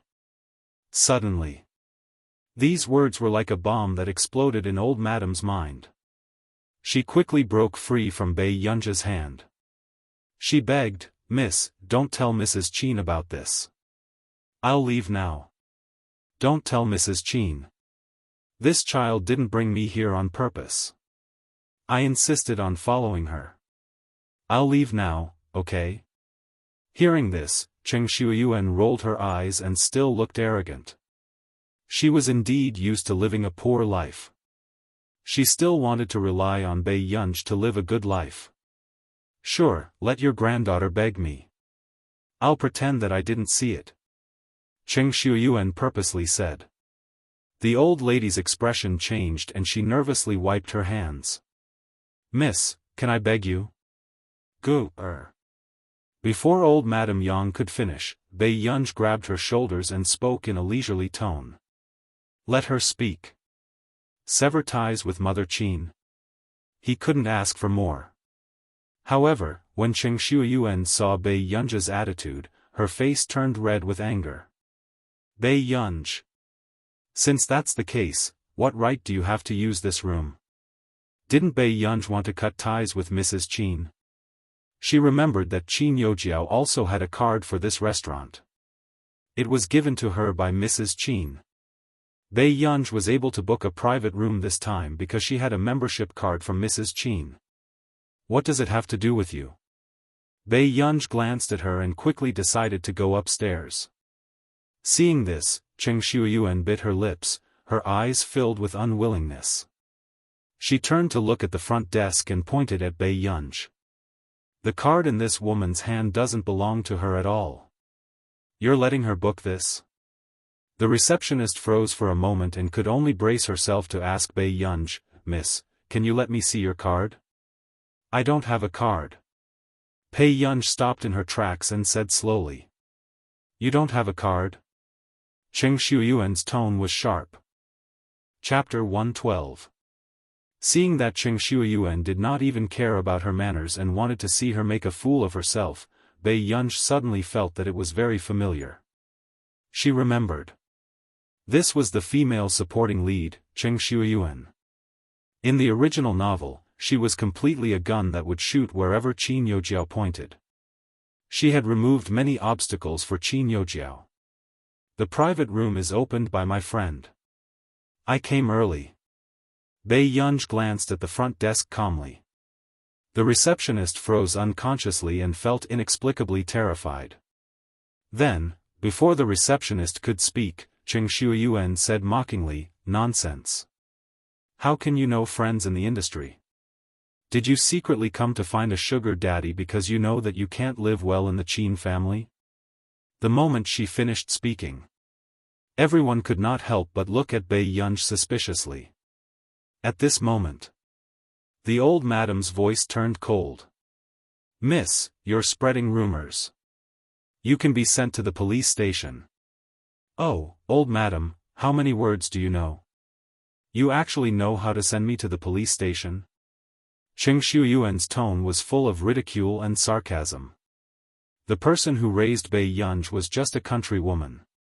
She must have watched too many television dramas to dare to talk to her like this. "Cheng Shuiyuan," Bei Yunj said slowly. "What are you doing?" Cheng Shuiyuan looked at Bei Yunj fearlessly and asked with her chin raised. Bei Yunj took the old madam's hand and smirked, her eyes cold. "Apologize to my grandma." Hearing this, Cheng Shuiyuan found it even more ridiculous. Her expression was disdainful. Apologize? Bei Yunj, did you go to a mental hospital and your brain is damaged?" The old madam hurriedly grabbed Bei Yunj's hand, not wanting Bei Yunj to argue because of her. "Do you think you can walk out of here if you don't apologize today?" Bei Yunj played with the wine glass placed on the front desk. When she raised her eyebrows, a cold glint appeared in her eyes. Cheng Shuiyuan, who met Bei Yunj's eyes, felt a chill run down her spine. When did this woman's gaze become so scary? However, just as the atmosphere was in a stalemate, another voice rang out from the side, interrupting everyone's thoughts. "Bei Yunj, what are you doing?" Hearing this, everyone turned around and saw a handsome boy walk up to Bei Yunj with an expressionless face. "Cousin." It was as if Cheng Shuiyuan had seen her savior. She immediately went forward to hold Cheng Zihuai's hand and said aggrievedly, "Bei Yunj bullied me on purpose. I only said a few words to her, and she threatened me and refused to let me go." "What did you say?" Cheng Zihuai turned to look at her. Cheng Shuiyuan paused for a moment, then said arrogantly, "I'm just telling the truth." Jiao had already said that she didn't have a membership card for this store. But the moment she arrived, she booked a VIP room. If she wasn't with some shameful person, why didn't she let that person come out and meet us? Of course, Cheng Shuiyuan didn't dare to say that in front of Cheng Zihuai. She could only vaguely remind Cheng Zihuai. "Why are you interfering with who she's meeting?" Not long after, Cheng Zihuai's words made Cheng Shuiyuan's smug face freeze.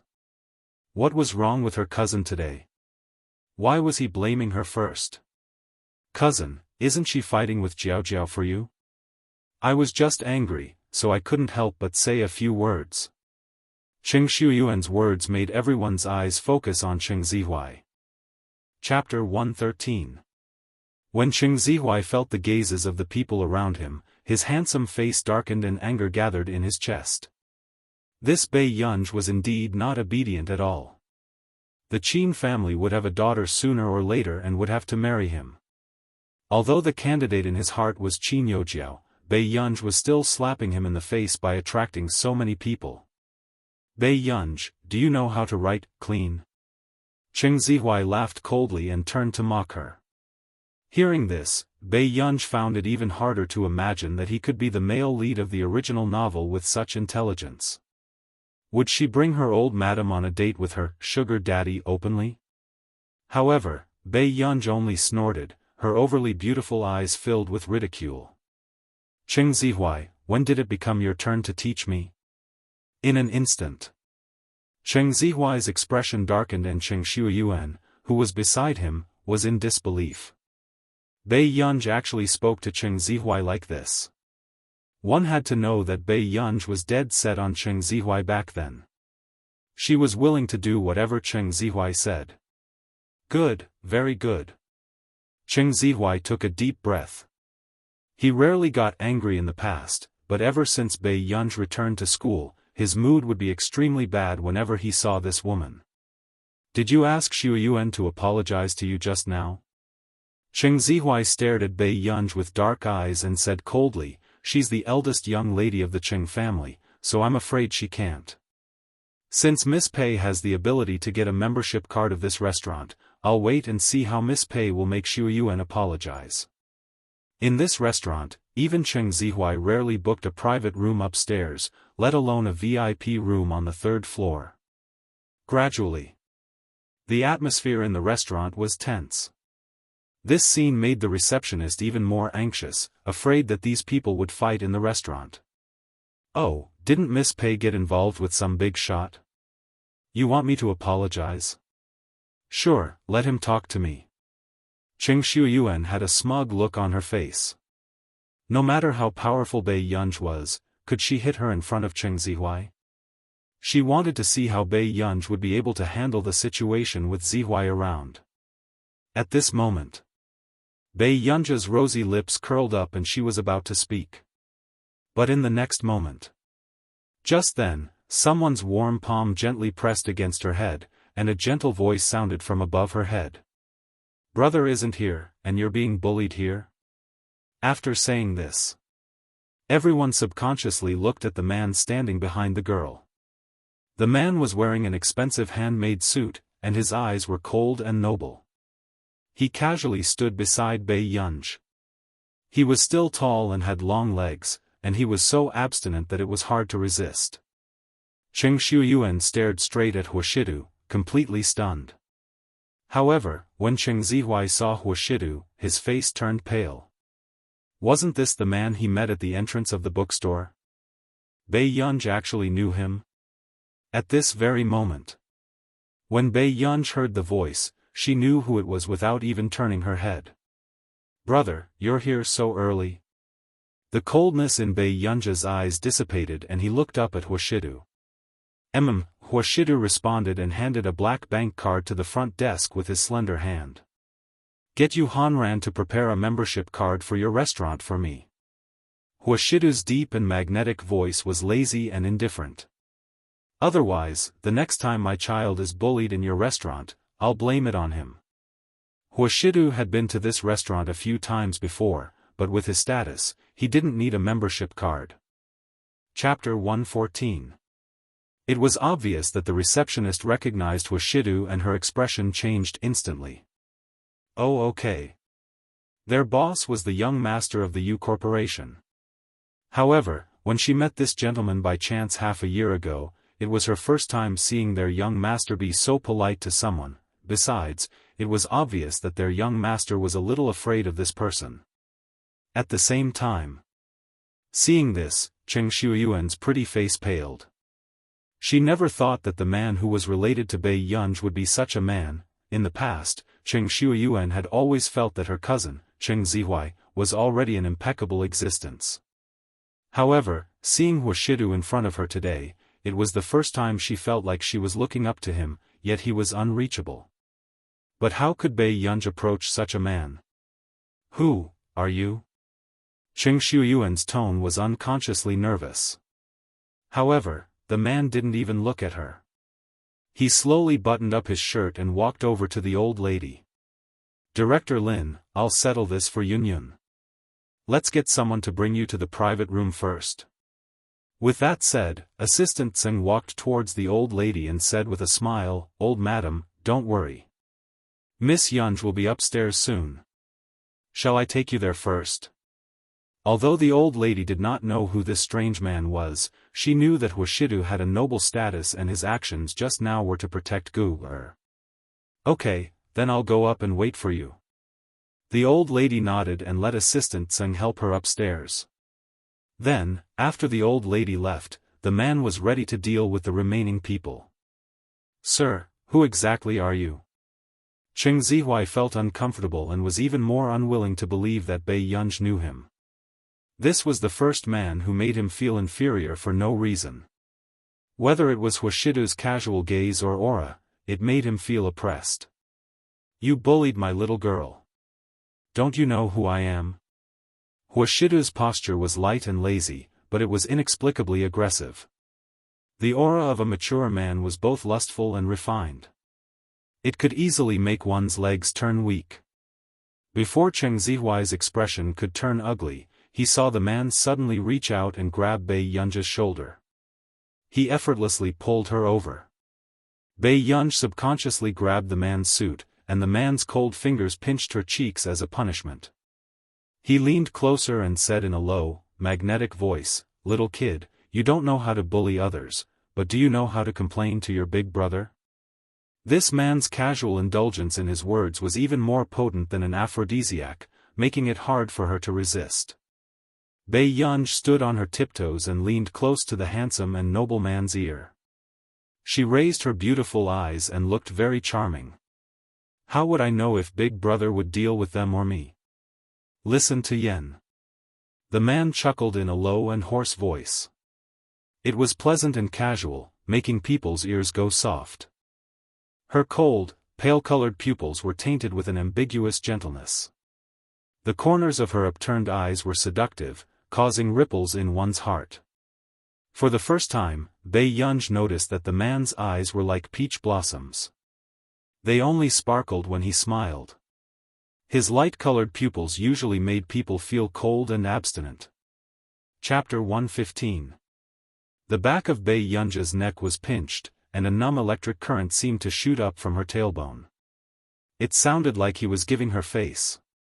However, this scene made Cheng Shuyuan's heart churn with jealousy. She stared at the two people who were whispering in public. "Sir, Bei Yunj already has someone she likes.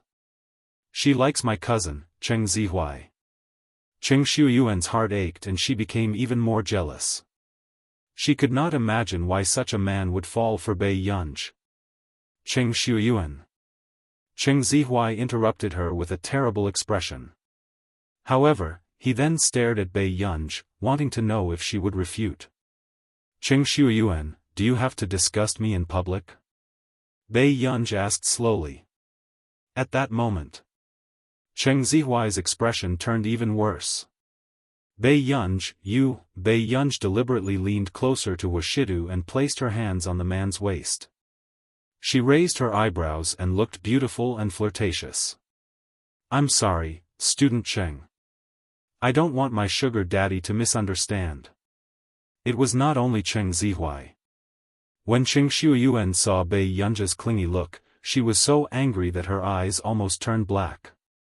Why did Bei Yunj seem to have changed into a different person now?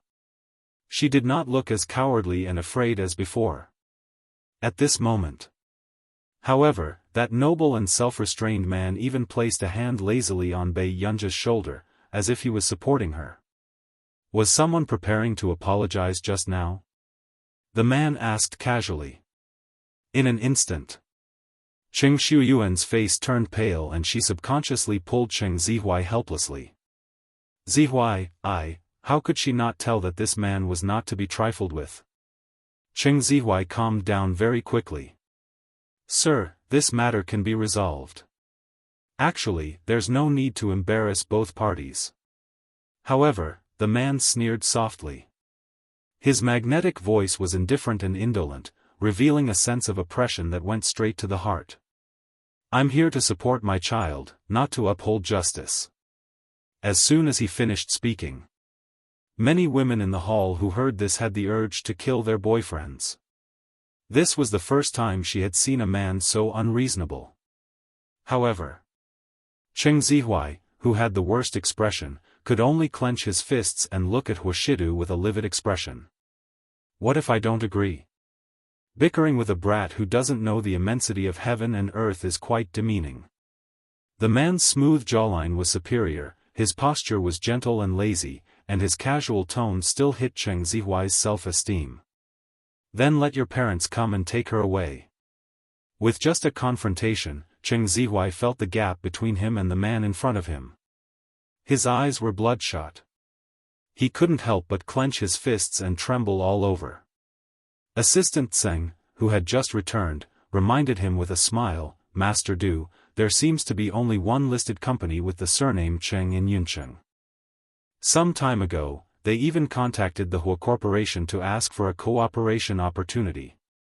After saying this, Cheng Zihuai raised his head abruptly, his pupils constricting as he subconsciously took a step back. Hua Corporation, the Hua Corporation? All along, Cheng Zihuai had some understanding of his family business.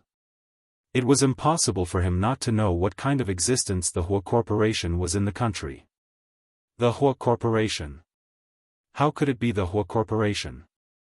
Even Cheng Shuyuan, a young lady who didn't understand the company, had a certain understanding of the Hua Corporation. Chapter 116. The way Cheng Shuyuan looked at Pei Yunj was filled with strong resentment. If not for Bei Yunj, she would not have left such an impression on Huashidu the first time she met him.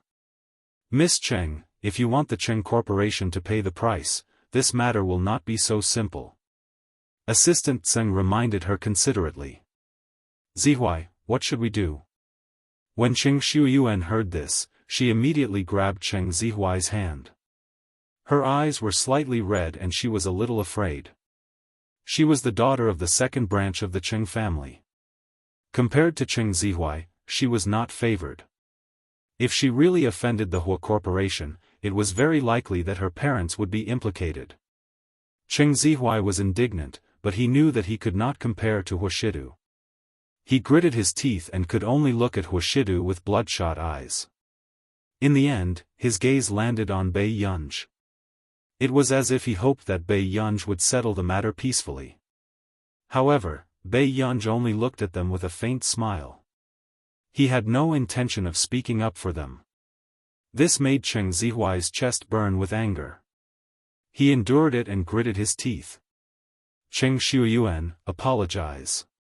Cheng Shuyuan looked at Cheng Zihuai in disbelief. Her eyes were watery as she asked aggrievedly. Zihuai, what did you say? He actually wanted her to apologize to Bei Yunj in public? Apologize to Bei Yunj. Cheng Zihuai took a deep breath and said. I won't. Cheng Shuyuan cried aggrievedly. She could not help but look at Huashidu again, hoping that he would be soft-hearted. However, Huashidu did not even look at her. He only casually reached out and brushed Bei Yunj's slightly messy hair behind her back. If you don't apologize, don't you know who will be implicated? Cheng Zihuai's tone became colder and more irritated. Cheng Shuyuan bit her lip.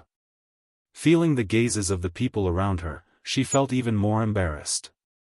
She had been pampered since she was young. When had she ever embarrassed herself like this? In the end, Cheng Shuyuan hid the hatred in her eyes and could only look at Bei Yunj. Her voice was as soft as a mosquito.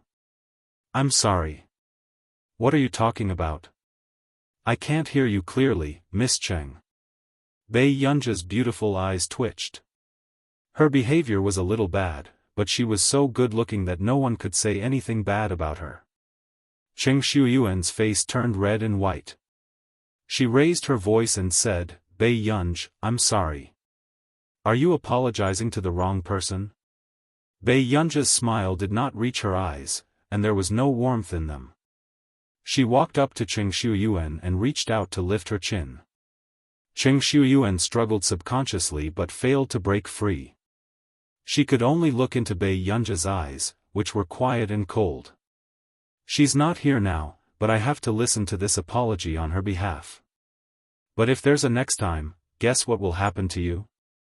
Suddenly, Cheng Shuyuan looked into her cold eyes and felt a chill on her back. She had goosebumps all over her body. I apologize to your grandmother. Cheng Shuyuan's legs went soft, and her voice trembled. I'm sorry. She looked at Bei Yunj in front of her. Her facial features did not change at all, but her gaze was unfamiliar and terrifying. In the past, Bei Yunj would never have such a terrifying gaze. After apologizing, Cheng Zihuai left with Cheng Shuyuan. When they went upstairs, Bei Yunj suddenly spoke. "Brother." Huashidu looked sideways and raised his eyes. "Yes?" Chapter 117. Bei Yunj was not that stupid. She knew how much Huashidu took care of her, including that time at the Qin family's old mansion.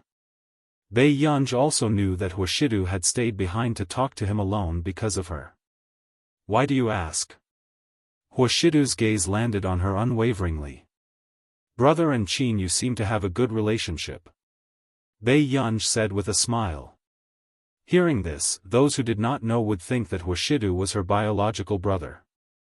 However, Huashidu could hear the alienation in Bei Yunj's tone.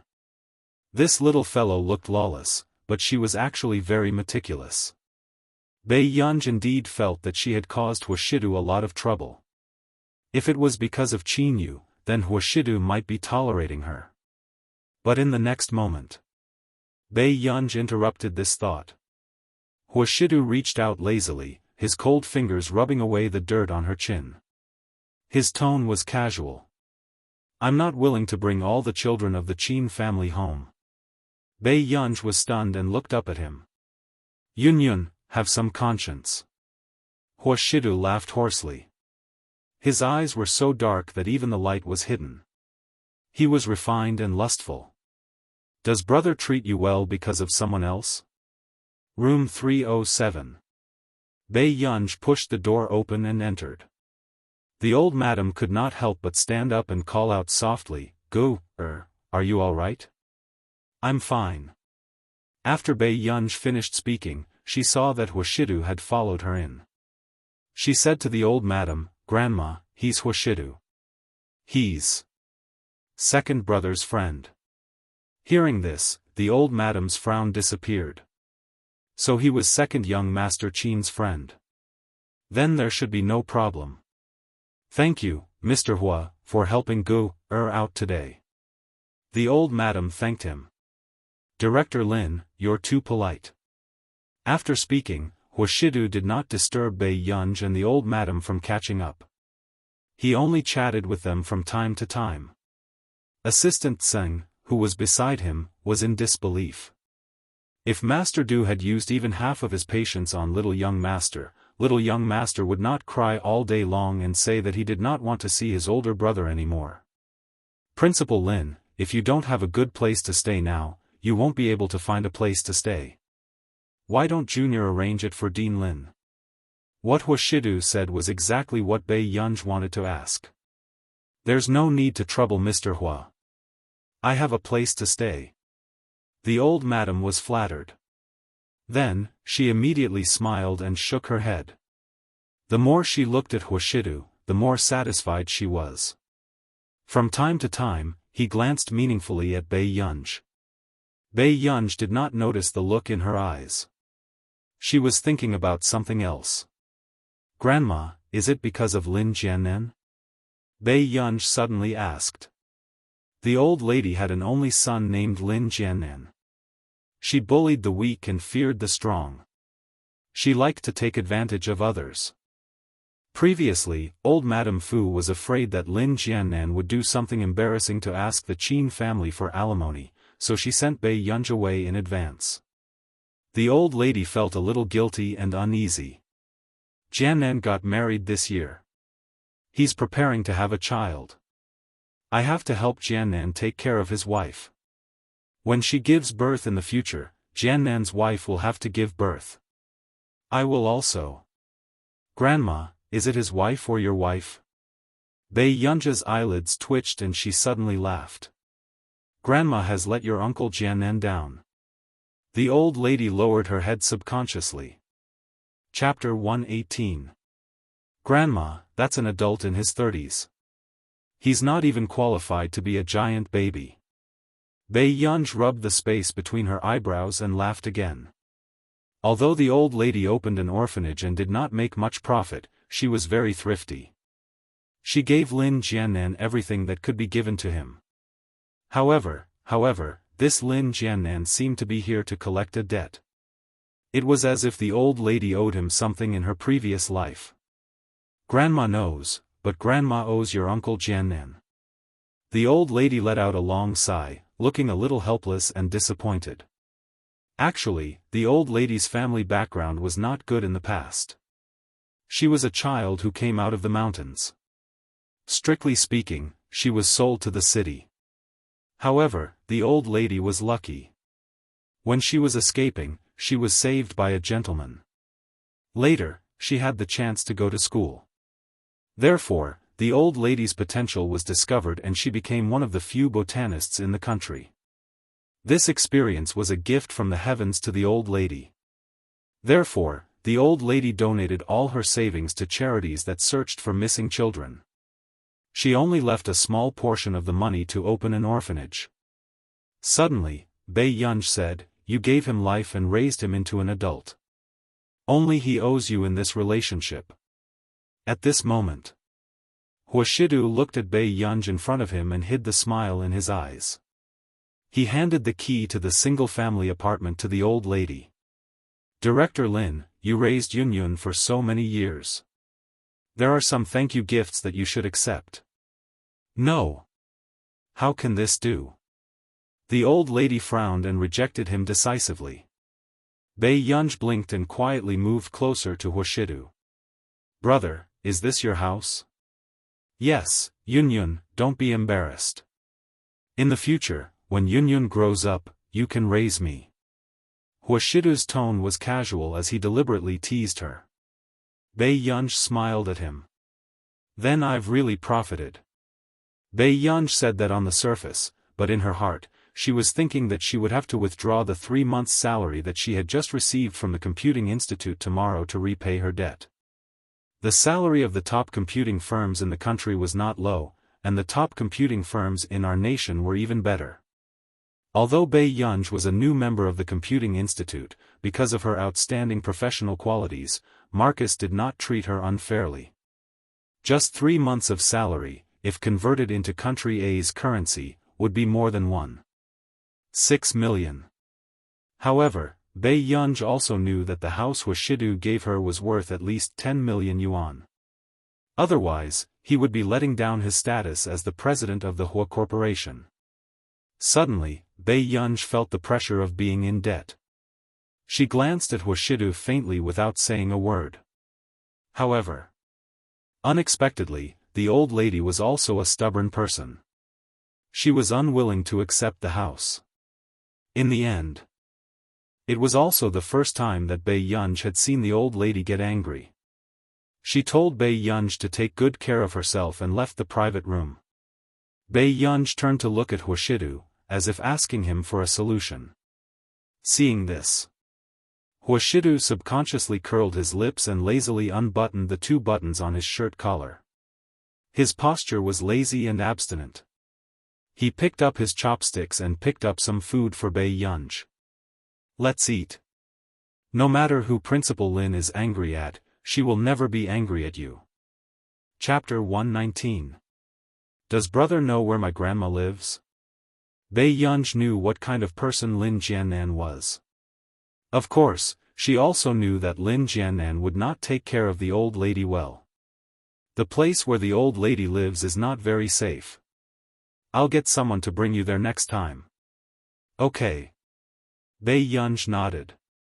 She also knew that this matter could not be rushed. In the bedroom, Bei Yunj looked at the medicine in her hand and fell into deep thought. In the past, she had seen people injected with medicine. Most of them were to alleviate their illness or suppress some kind of illness. Bei Yunj sent a message to Stephen. "YG, Stephen, I need your help with something." "Can I?" "Soon," Stephen replied. "Of course, Miss Pei. Please speak." "YG, I have a medicine. I'll go to the hospital tomorrow and check its composition. Can you help me analyze its effects?" After a while, Bei Yunj saw Stephen's reply. "No problem, leave it to me." Seeing this, Bei Yunj smiled and replied with a thank you. The next day, Bei Yunj had just arrived at the classroom when she felt that the atmosphere was unusually quiet. Meanwhile, her desk mate, the sleeping god, was awake with a displeased expression and flipping through the book in his hand. Bei Yunj walked to her seat and raised her eyebrows. "Can you understand it?" Lu Yuanci was speechless. At this moment, many people could not help but look at Bei Yunj. They did not understand what was so good about Bei Yunj that Lu Yuanci was so protective of her. Especially Ling Jiwei. Her eyes were red, as if she had just cried. However, when her gaze turned to Bei Yunj, it was filled with hatred and gloom. Just now, she had only said that Bei Yunj was a vampire of the Qin family and had brought her poor grandma to freeload on the Qin family's food. But in the end, she had angered Lu Yuanci. This was the first time she had seen Lu Yuanci so protective of a girl. He had said in front of everyone that if she had any opinions about his desk mate, she could tell him so that he would not fall out with her. At the thought of this, the sourness in Ling Jiwei's heart surged uncontrollably. Her face was filled with a mixture of jealousy and hatred. However, after Bei Yunj sat down in her seat, she began to play with her iPad. Student Pei. Chu Zhixing, who had fainted yesterday but had recovered today, called out to her in a low voice. "Can you call me by my name?" Bei Yunj's eyelids twitched, and she squinted at him. Chu Zhixing blushed. "Yes, yes. Classmate Pei, have you seen the school's forum?" "No." Bei Yunj didn't have the time to observe the social circle of a group of high school students. Chu Zhixing looked at her with some hesitation and gritted his teeth. "Someone is in the tieba, Chu Zhixing." Lu Yuanci, who had been silent all this while, coldly interrupted Chu Zhixing. However, Bei Yunj looked up at Lu Yuanci and asked, "What's wrong? You don't want little Chu to speak?" When Lu Yuanci heard this, he felt inexplicably uncomfortable in his heart. Since when did her relationship with Chu Zhixing improve? "It's nothing," Lu Yuanci said. "Is there something on the tieba that has to do with me?" Bei Yunj looked at Chu Zhixing. Chu Zhixing nodded heavily. Lu Yuanci looked at the close relationship between the two of them and suppressed the discomfort in his heart. "The tieba has always been quite foul. I've already contacted the administrator to delete the post." "Delete what?" "I really want to settle accounts with that person." Bei Yunj's beautiful eyes curled up. There was no warmth in her eyes as she spoke unhurriedly. Chapter 120. With that said, Bei Yunj clicked on the forum and saw the popular post immediately. "Look at the new transfer student of Class 7. She's a vampire from a wealthy family." Seeing this theme, Bei Yunj leaned against the chair and laughed unconsciously. Then, she clicked on the post with interest. The original poster's post was written in a melodramatic and righteous manner.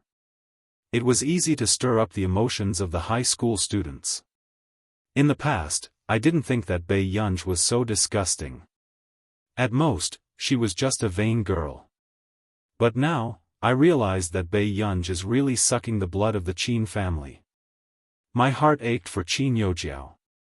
Her brothers were snatched away and she was even trampled on by a vampire. I just want to know, Bei Yunj, where did you get your face from? Grin, picture, second post, is this Bei Yunj's grandmother? She's dressed like this, third post, Bei Yunj is really funny. On one hand, she pretends to be aloof and doesn't like anyone, but on the other hand, she's sucking the blood of the Qin family with her grandmother. Tisk, fourth post, original poster. I didn't like Qin Youjiao much in the past, but at least she's talented and good-looking. Now that she's compared to someone, my impression of her has skyrocketed. Fifth post, the Qin family is too pitiful. What kind of stupid illegitimate daughter is this? She's evil and vicious.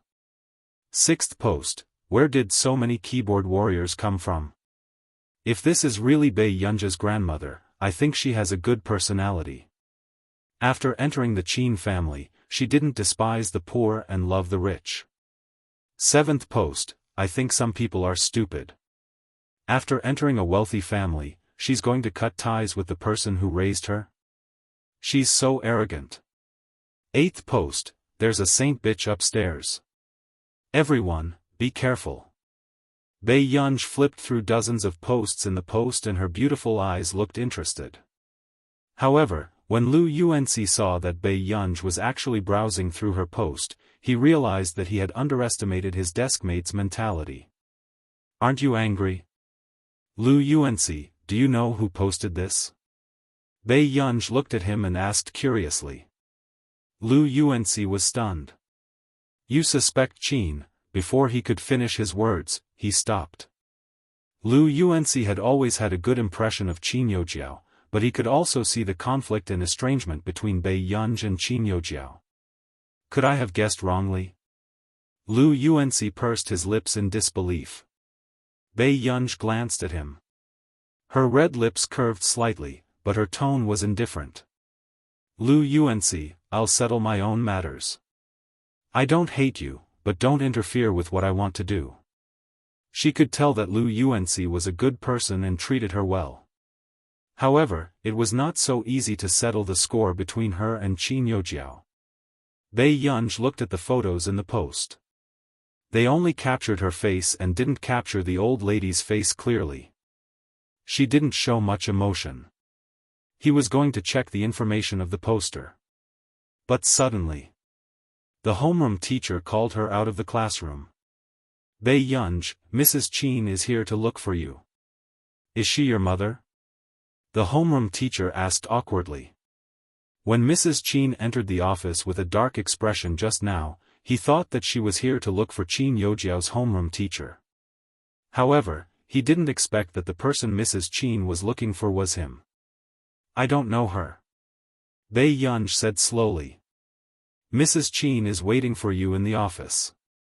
Do you want to go and tell her? After all, she's here. Maybe it's something urgent. The homeroom teacher had heard about the Qin family, but he didn't think too much about it. He mistakenly thought that Bei Yunj was throwing a tantrum with Mrs. Qin. Now was the perfect time to ease the tension. Chapter 121. No need. Tell her to stay away from me. With that said, Bei Yunj wanted to turn around and return to the classroom. However, she did not expect a thin and sharp voice to suddenly ring out. Bei Yunj, are you planning to embarrass the Qin family in public? Mrs. Qin's expression was livid. She had also heard the conversation clearly and gritted her teeth as she stared at Bei Yunj. This movement attracted the attention of the people in the classroom. They couldn't help but look outside. Chu Zhixing stood up abruptly and walked to the door without thinking. Seeing this, Lu Yuanxi froze for a moment before he followed him out. However, unexpectedly, the moment Lu Yuanxi went out, he saw that elegant and beautiful madam reaching out to slap Bei Yunj's face with a dark expression.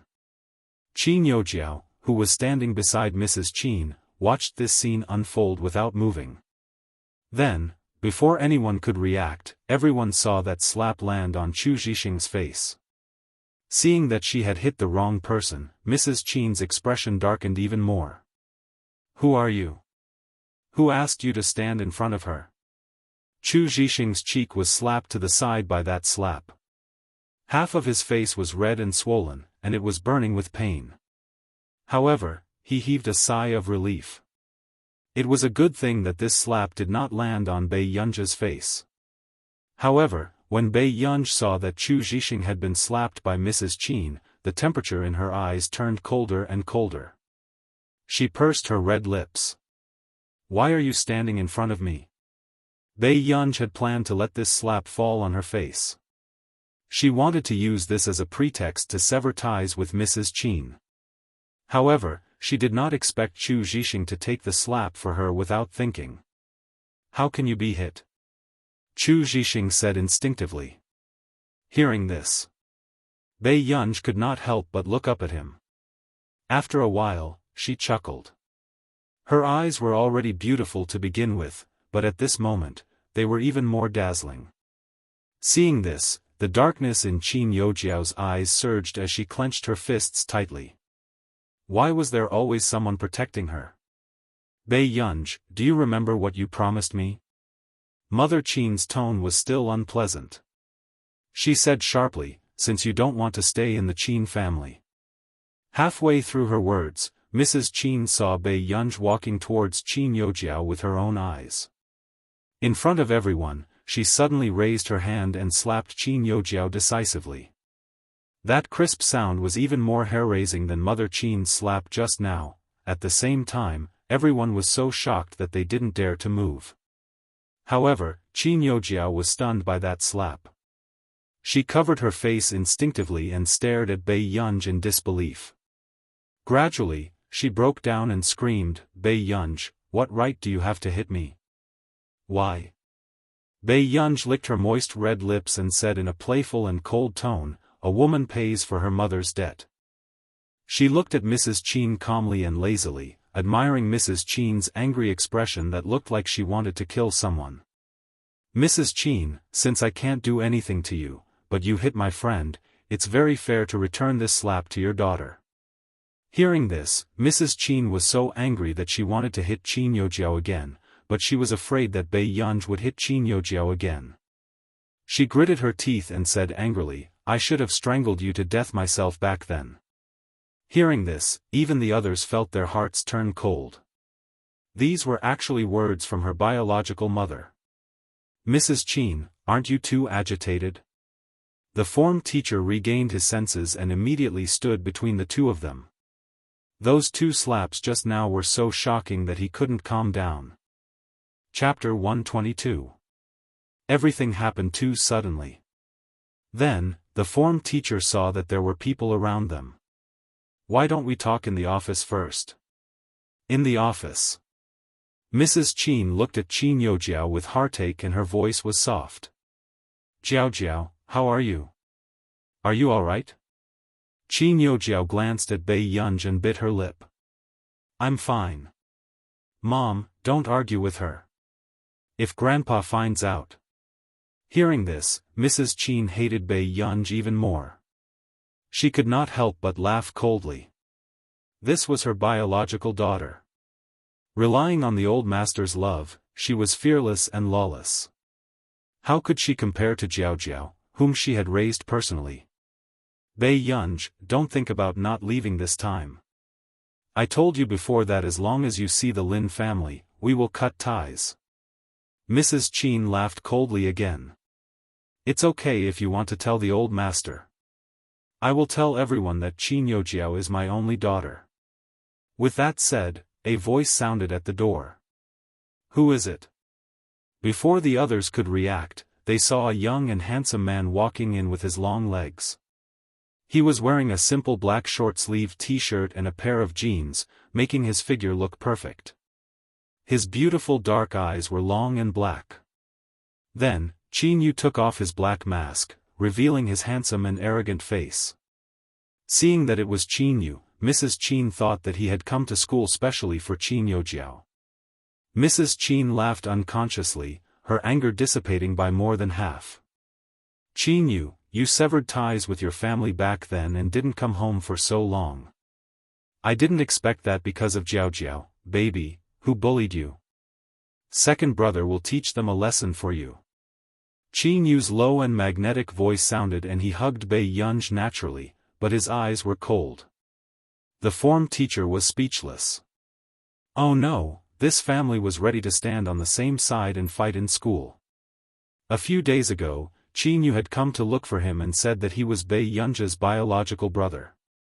He told him to call him directly if anything happened in the future. However, the form teacher did not expect that the result of this call was not to stop the fight, but to stand on the same side. Qin Yu. Mother Qin's expression changed, and her voice was sharp. Are you also planning to cut ties with me? Didn't it break a few years ago? Qin Yu hooked his arm around Bei Yunj's neck and said frivolously. Bei Yunj, she could not help but look up at Qin Yu and furrow her eyebrows. Why are you here? Second brother, we can't let anyone have the chance to bully our Qin Yu was good-looking and a little careless. His lazy posture made the girls passing by outside stare straight at him. Qin Yu was even more handsome than on television. His smile was too charming. Second brother, Mom didn't bully Bei Yunj, Qin Youjiao could not help saying. She looked at the scene in front of her and tried her best to suppress her jealousy. In the past, she had mentioned asking Qin Yu to come to school to fetch her many times. However, Qin Yu had always changed the topic and had never taken it seriously. But now, he had come again and again for Bei Yunj. Qin Yu, take a good look at the wound on Jiao Jiao's face. This was hit by Bei Yunj. Mrs. Qin was so angry that her vision darkened. It was bad enough that Qin Lang had gone crazy, but now Qin Yu was also abnormal. However, what Mrs. Qin did not expect was that there would be someone even angrier. Chapter 123. Hearing this, Mrs. Qin was so angry that she almost couldn't catch her breath. You're not going to acknowledge me as your mother, are you? Mrs. Qin was furious and looked at Qin Yu with a pale face. I'll acknowledge whoever Gu acknowledges. Qin Yu raised an eyebrow, as if he had remembered something. He turned around and pulled up Bei Yunja's sleeve. Are you hurt? Let second brother take a look. Qin Yu. Mrs. Qin's face was livid. What do you mean? I won't say anything if you hit Qin Lang. But if you hit Gu, I can't guarantee what I will do. Qin Yu's tone was calm and casual. After checking, he tidied up Bei Yunja's sleeves. In Mrs. Qin and the rest's impression, Qin Yu did not like to interfere in family matters, let alone protect someone like this. This scene almost made people think that Bei Yunj had drugged Qin Yu with some kind of bewitching potion. Good. Very good. Mrs. Qin was so angry that her chest was short of breath. After taking a few deep breaths and calming down, she asked again, do you know what's going on outside? Gu, can you accompany second brother for a meal later? Qin Yu lowered his head and coaxed softly. Bei Yunj. I'm not allowed to leave the school in the afternoon. Then I'll take you out for a meal next weekend. Qin Yu smiled seductively and could not help pinching Bei Yunja's face. His sister was indeed the prettiest. Bei Yunj was silent. This Qin Yu was really much more troublesome than Qin Lang. At this moment, with a dark expression, Mrs. Qin flipped through the post and placed her phone in front of Qin Yu. Look, what did she do? Isn't she deliberately ruining our Qin family's reputation? Mrs. Qin said in disgust. However, Qin Yu took a look and his originally lazy aura instantly turned cold. His slender and good-looking fingers scrolled through the post. Very quickly, he took out his phone and called his assistant. Qin Yu's tone was cold. Check the school forum of Hengda High School for me. Find out who posted that post related to my sister. Changing the topic, Qin Yu suddenly laughed, but it made one's scalp turn numb. Then, his jade-like index finger continued to scroll through the post. He said gently, I will go through legal channels and appeal in court. No matter who bullied my sister, they will have to pay the price. In an instant, Qin Youjiao's face paled as she stared at Qin Yu in disbelief, her eyes red. In the past, brother Qin Yu would not be like this. He wouldn't be so protective of Bei Yunj and treat her so coldly. Qin Yu, do you want to embarrass the Qin family even more? Mrs. Qin glared at him in disbelief. Now, Mrs. Qin felt that Qin Yu was crazier than Qin Lang. For the sake of Bei Yunj, he didn't hesitate to publicize his relationship with Bei Yunj. If you want to end the relationship, do it as soon as possible. I'll take care of Gu. Qin Yu looked up, too lazy to reason with Mrs. Qin. Mrs. Qin's love for Qin Youjiao was stubborn to begin with. It was hard for anyone to change her mind, unless Mother Qin realized one day that her daughter wasn't worth it. Qin Yu. Mrs. Qin's face was distorted with anger. Teacher, I don't want other parents to look for my sister next time. Qin Yu turned around and started to instruct the form teacher. Okay, you're right. The form teacher stuttered nervously. She remembered that the slap had almost landed on Bei Yunja's face just now. Chapter 124. Other parents? Mrs. Qin was so angry that her body trembled. She gritted her teeth and glared at him darkly. All right, Qin Yu. Are you mocking your own mother? Have you done your duty as a mother? Qin Yu laughed, his tone calm. Bei Yunj, who was beside him, also frowned and glanced at Qin Yu unconsciously. Although in the original novel, Qin Yu had never interfered in the Qin family's matters and she had the least dislike for Qin Yu. However, she still felt that the current Qin Yu was protecting her too blatantly. I already gave her a chance to go home. What else do you want me to do? Mrs. Qin's eyes turned red and she became agitated.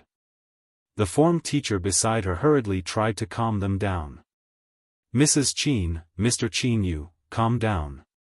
Let's talk things out. Qin Yu pressed the tip of his tongue against the side of his cheek and bit it lightly. Thinking of how Mrs. Qin did not believe that Qin Youjiao had betrayed the Qin family until she died of illness in his previous life, he could not help but close his eyes. He really did not know why. The three of them added together could not compare to Qin Youjiao in Mrs. Qin's heart. Qin Yu opened his eyes again and looked at Qin Youjiao with a cold and threatening gaze. His thin lips twitched. I'll get to the bottom of this matter on the school forum. I won't let anyone who hurts Gu off easily. With that said, sure enough, Qin Youjiao's face paled and her legs turned weak as she staggered again. This was clearly not a big deal. At most, Bei Yunj would be scolded a few times. Why did second brother want to continue investigating? Could it be, second brother was suspecting her? Impossible. Second brother grew up with her and Bei Yunj had only met him a few times. Second brother, they're all classmates. Maybe they're just joking and can't stand Pei. Gu definitely won't mind. Qin Youjiao's face was full of smiles as she forced herself to say. Can't stand her? I want to see who is so capable to not like my Gu. Qin Yu snorted, the coldness in his eyes not diminishing. However, hearing this, Qin Youjiao panicked. Second brother. Qin Youjiao was incoherent. In the end, she grabbed Mother Qin's hand and begged softly, Mom, can you ask second brother to stop investigating? Mrs. Qin subconsciously froze and looked at the daughter she had doted on since she was young. After regaining her senses, Mrs. Qin suppressed the doubts in her heart and frowned. Qin Yu, this kind of thing, I'm sorry, Mrs. Qin. You protect your daughter, but I also have to protect my sister. With that said, before Mrs. Qin could flare up, another voice suddenly sounded from the door. Teacher Wen, doesn't your school's Jiaba do anything about it? Do you know what they said about my younger sister? Qin Lang's angry voice entered everyone's ears. As the form teacher, Teacher Wen's eyelids twitched as he suddenly felt powerless. This was truly a case of one trouble after another. It's like this. I just contacted Qin Yuxian. Before the homeroom teacher could finish his explanation, Qin Lang asked in an unpleasant tone. Qin Yu, what are you doing here? I'm Gu-er's guardian. Qin Yu glanced at Qin Lang and slowly put his arm around Bei Yunja's shoulder. You haven't graduated from university yet. What right do you have to be Gu-er's guardian? Inexplicably, everyone could feel that the smell of gunpowder between the two elder brothers was getting stronger. Wait a minute, who was the one who said that Bei Yunj was not favored in the Qin family? Then what was with these two? Chapter 125. Qin Lang laughed coldly. You've only met Gu 3 or 4 times. Are you more qualified than me? At this moment, the people who were passing by at the door were in disbelief. It was also their first time seeing the famous male idol of the esports scene and the best actor of the entertainment industry fighting. It was too exciting. If they could take King photo secretly, it would definitely make the headlines. But what kind of winner was Bei Yunj? The male idols in other people's hearts had to fight for her affection. The girls at the door could not suppress their excitement and were discussing noisily. On the other hand, Qin Youjiao stood beside Mrs. Qin and found that the people outside were looking at Bei Yunj with envy. The resentment in her eyes grew stronger and she could not help clenching her fists. Why did Bei Yunj come back? If not for Bei Yunj, she would still be the beloved young lady of the Qin family in everyone's eyes.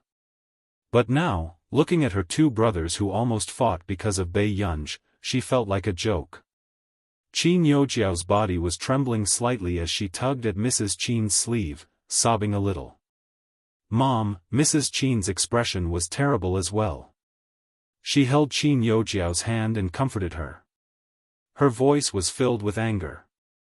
Are you planning to embarrass the Qin family? I'm talking about you, Qin Lang.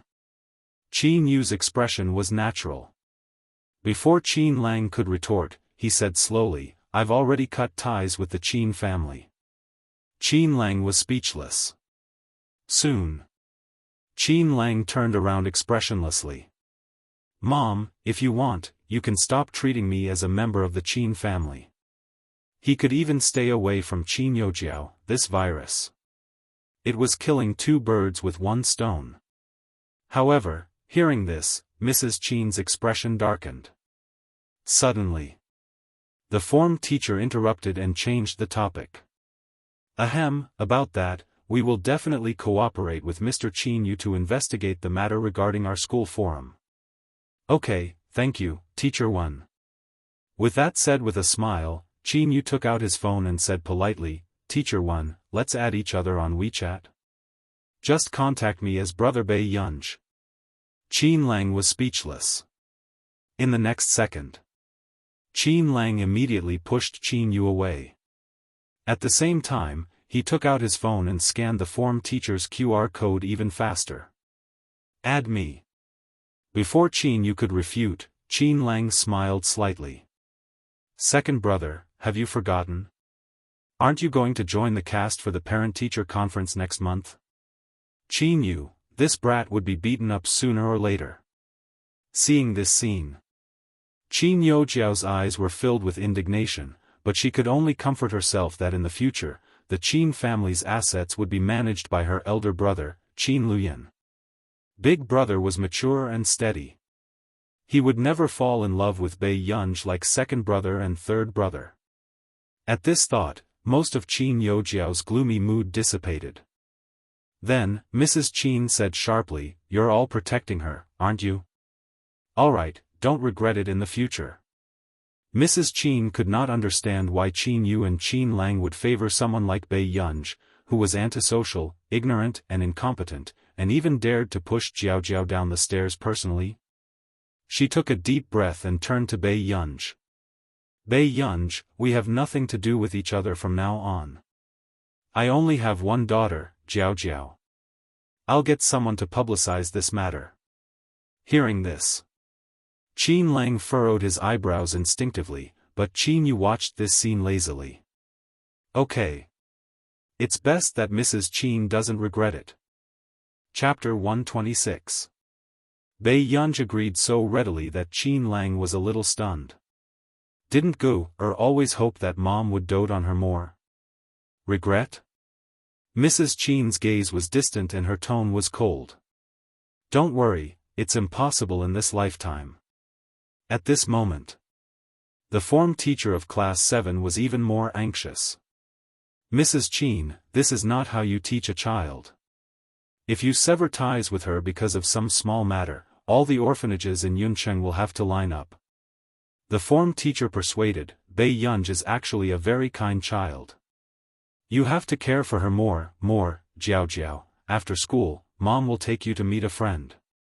Mrs. Qin turned around and caressed Qin Youjiao's head lovingly. Seeing that Mrs. Qin's attitude towards her was still the same as before, Qin Youjiao felt a little comforted. She smiled sweetly and said obediently, Okay, I'll listen to mom. The form teacher was speechless.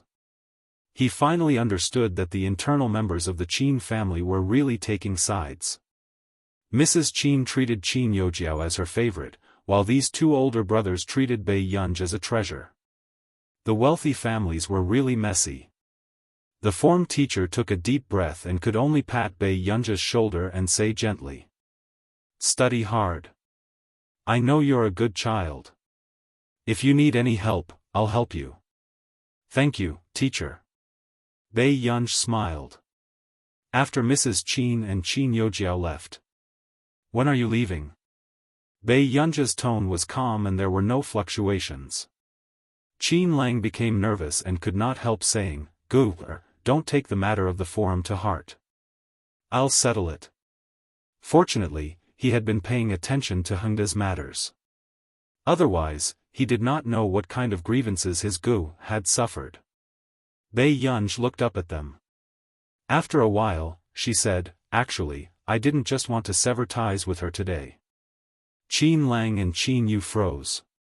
"Gu, Qin Lang's voice was hoarse and his eyes darkened.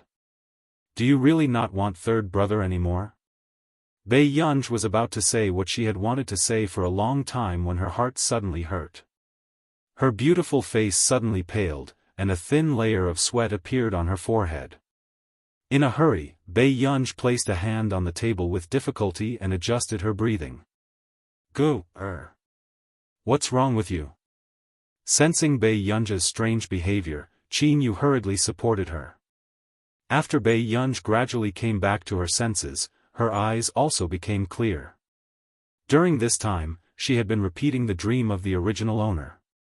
She could even clearly sense the emotions of the original owner. She dreamed that the Qin family had gone bankrupt after offending someone. Big brother's leg was broken, second brother's face was disfigured, and third brother's hand was damaged, so he could no longer compete. As for the original owner, in order to save Mrs. Qin, she had saved up a huge amount of medical fees and worked 3 jobs alone. Even Qin Lang and Qin Yu had gone to work as temporary workers. These days were hard and tiring, but to the original owner, it was the warmest time of her life. Every night, when the original owner came back, she would get snacks that her brothers bought on the way. Her brothers would secretly watch her work and slip some change into her pocket. He was afraid that she would work too hard. At the same time, he felt guilty for not giving his sister the best life when their living conditions were the best. However, even so, the original owner was very satisfied. However, things did not go according to plan. As time passed, the original owner realized that she had also contracted a chronic illness. Chapter 127. The people at the training base had asked Qin Lang to come back many times, but they wanted Qin Lang to be the coach of his former rival. Qin Lang, who had lost his ability to compete, had long become a laughing stock. At the training base, all he received was coldness and humiliation. However, for the sake of the original owner's hospitalization fees, Qin Lang still returned to the base secretly. However, 3 days after Qin Lang returned to the base, the original owner found the injuries on Qin Lang's body. After finding out that Qin Lang had returned to the club and had been beaten up, the original owner decisively cut ties with her 3 older brothers. In order to make her 3 older brothers give up, the original owner also said cold words. "I don't want to be siblings with you guys in my next life." These words made the 3 older brothers feel that the original owner was blaming them. At the same time, these words became a hurdle in Qin Lang's heart that he could not get over. However, it was because the original owner knew that her illness could only be delayed with medicine and could not be cured. Therefore, she was unwilling to become their burden. Bei Yunj took a deep breath and glanced at Qin Yu and Qin Lang. She did not have a good impression of these 2 people. However, they were the people that the original owner was willing to give up her life to protect. "I'm going to class." With that said, Bei Yunj turned and left. In the long corridor, Bei Yunj sorted out her emotions and touched her heart. She could not tell if the original owner's emotions were still in her body. Forget it. She would just meet less in the future. Bei Yunj narrowed her eyes and returned to class. "How was it? I heard that you and Mrs. Qin quarreled." Lu Yuanci asked. Not really. Hearing this, before Lu Yuanci could heave a sigh of relief, he heard her continue, we just cut ties. Lu Yuanci was speechless. What's going on? Lu Yuanci's eyelids twitched. Bei Yunj had finally returned to the Qin family. What would happen in the future if they cut ties? We don't like each other. Bei Yunj glanced at him and did not say anything more. However, Lu Yuanci could feel that her gaze was clearly saying, why are you so troublesome? Lu Yuanci shut up. Bei Yunj turned her head and looked at Chu Zhixing. Xiao Chu, have you applied the ointment? No, not yet. Chu Zhixing saw Bei Yunj suddenly turn her head and pick up the cotton swab and medicine. He couldn't help but be stunned. Come closer, I'll apply the medicine for you.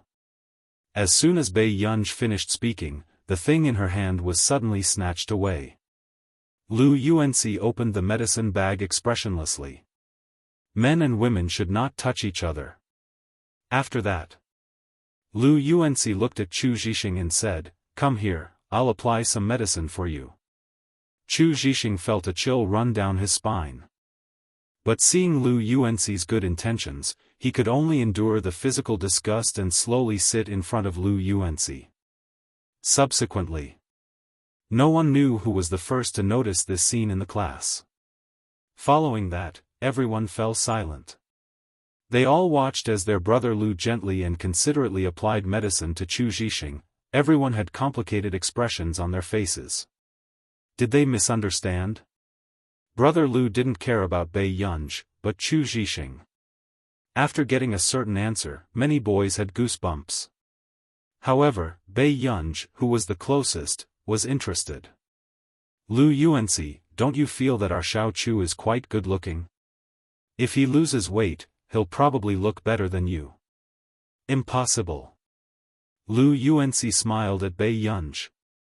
No one can be more handsome than me. P.S. They're still fighting. Be good and remember to vote. Advance to the second round, 5 updates a day.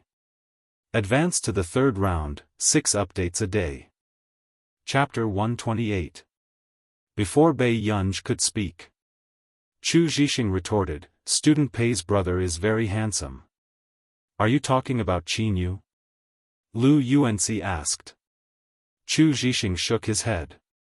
He doesn't look like Pei Yunj, but he's really the most handsome person I've ever seen. Lu Yuanci did not speak. He applied the medicine harder, making Chu Zhixing howl unconsciously. It hurts, it hurts. Be gentler. When the surrounding students heard this, they didn't want to look at the two boys anymore. Only Bei Yunj gave Chu Zhixing a look of appreciation. Bei Yunj rested her cheek on one hand and said with a smile, my brother is indeed good-looking. The first thing she saw was her sexual orientation. After school. In the car. Qin Youjiao hugged Mrs. Qin's arm and whined. Mom, can you ask second brother not to pursue that thread, what's wrong? In the morning, Mrs. Qin felt that Qin Youjiao cared a lot about the forum. That thread was posted by my friend. She might have wanted to stand up for me and didn't think too much. Qin Youjiao looked sad and her eyes were red. Mom, I don't want my friend to be sued by second brother, nor do I want the people I care about to be hurt. Hearing this, Mrs. Qin's heart softened. She patted Qin Youjiao's back lovingly and comforted her. Mom knows that Jiaojiao is the kindest and filial. Mom will think of a way to deal with this. She paused. In the future, don't let your friend have anything to do with Bei Yunj. Qin Youjiao clenched her fists instinctively. Mom, your heart aches for her? She's my biological daughter after all. I've let her down. She took a deep breath and said calmly, however, in Mom's heart, Jiaojiao is still the most important. 2 years ago, when Bei Yunj returned to the Qin family and old Master Qin planned to send Qin Youjiao away, Mrs. Qin already knew that she could not treat Bei Yunj as her biological daughter. In fact, because of Qin Youjiao, Mrs. Qin even developed disgust and hostility towards Bei Yunj. If even she didn't protect Jiao Jiao, would Jiao Jiao still have a place in the Qin family? As long as mom likes Jiao Jiao the most, it's fine. Jiao Jiao doesn't care about the others anymore. Qin Youjiao hugged Mrs. Qin and said in a muffled voice. Mother Qin smiled helplessly. How can mommy not like you? You're the child that I've loved for 19 years. 6:30 p.m. There was a heated discussion on the internet. The reason was that Mrs. Qin of the Qin Corporation had announced that she would cut off all ties with her mother. Mrs. Qin, thank you for your concern. I also have something to announce today. From now on, I, Tong Yueying, and Bei Yunj are no longer mother and daughter. As soon as this statement was released, everyone exploded. They really broke off their relationship? The rumor was actually true. I didn't expect Bei Yunj to be Mrs. Qin's biological daughter. It's such a pity that they broke off their relationship. Bei Yunj must be regretting it. Now, there's only one daughter left in the Qin family. She'll be doted on by everyone. To be honest, Qin Youjiao is more like a noble socialite to begin with. Can someone compare to her? Madam Qin did not do anything wrong. Madam Qin, don't be sad. You still have our Jiao Jiao, cute, what kind of trashy world is this? She doesn't want her biological daughter and there are people rushing to lick her boots? Among them, there were also strange comments. F***ck, these words can actually be used. She hasn't even been banned? Chapter 129. Boo-hoo, I can really use it now. I want to attack crazily. Bei Yunj, Bei Yunj, Bei Yunj, Bei Yunj, Bei Yunj. It seems like the previous incident wasn't the Qin family's doing. Then Bei Yunj is really the chosen one. Why was Bei Yunj cut off all ties with her? Let me speculate. Did Bei Yunj do something shameful? The Xiaofan upstairs, why don't you speculate about your Jiao? Bei Yunj and Qin Youjiao are both from the same school. Why does everyone think that Bei Yunj is an illegitimate daughter? Take my Jiao away. Please don't slander my Jiao. Smile. Gradually, the comments section started to scold each other. But within a few minutes. What no one expected was that there would be such a shocking reversal in this rich family drama. The first to be stunned were Qin Yu's fans. They actually saw Qin Yu, who had not updated for half a year, repost Mrs. Qin's post. Qin Yu, please pay more attention to my new work. After all, I'm going to raise my sister in the future. Picture, / Mrs. Qin. The picture was of the teddy bear that Qin Yu had given Bei Yunj. Then, a few seconds after this post was posted, hundreds and thousands of comments flooded the comment section. Ah, hubby, are you having a conflict with your mother-in-law? Hubby is the only sister he recognizes. I understand now. Sister go, hurry up and take a look at sister-in-law. I'm so jealous. This D***MN man really gave the teddy bear to Sister Go. Among them, there were also passers-by who asked questions.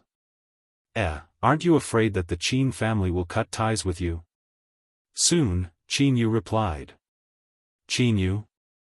I cut ties with you when I was 18. Thank you. Seeing this reply, Qin Yu's fans exploded. Ah, he's indeed the man I like.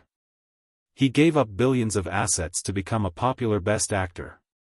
Hubby, don't be afraid. I'll take care of you and sister. In less than 10 minutes, Qin Yu's reposts exceeded 10,000. Qin Youjiao's fans, who had originally intended to smear Bei Yunj's reputation, had just painstakingly posted a few hundred comments.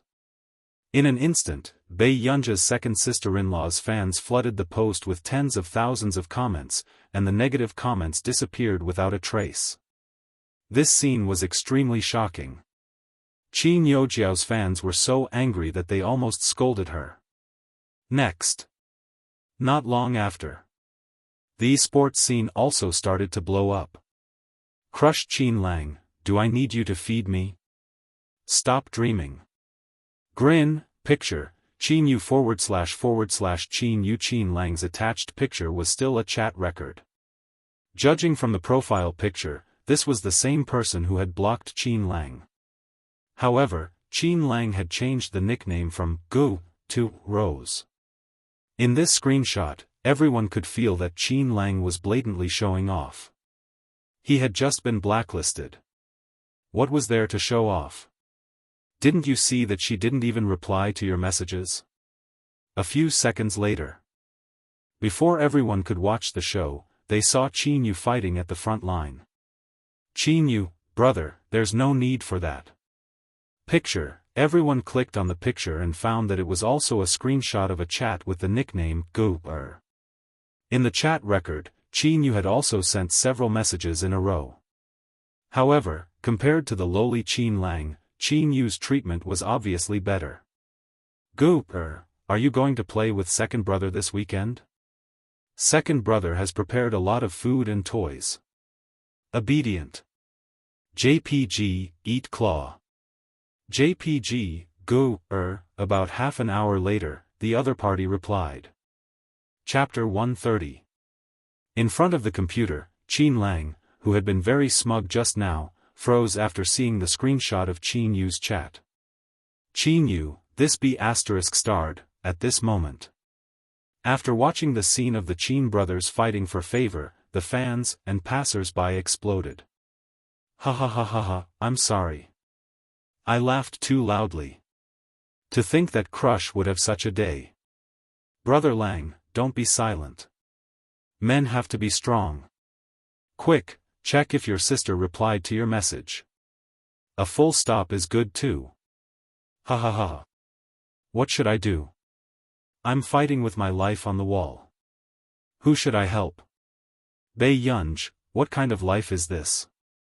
She calls him brother and he's really willing to give her his life. Damn, I'm jealous. Xiao fans, come out. Didn't you say that your Xiao is the heart of your brothers? I don't think so. This scene indeed made Qin Youjiao's fans stomp their feet in anger. However, no one continued to speak. They all fell silent.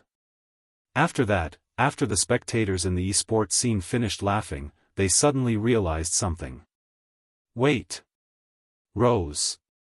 Isn't Crush's personal introduction a rose? F***ck, F***ck, F***ck, it's true.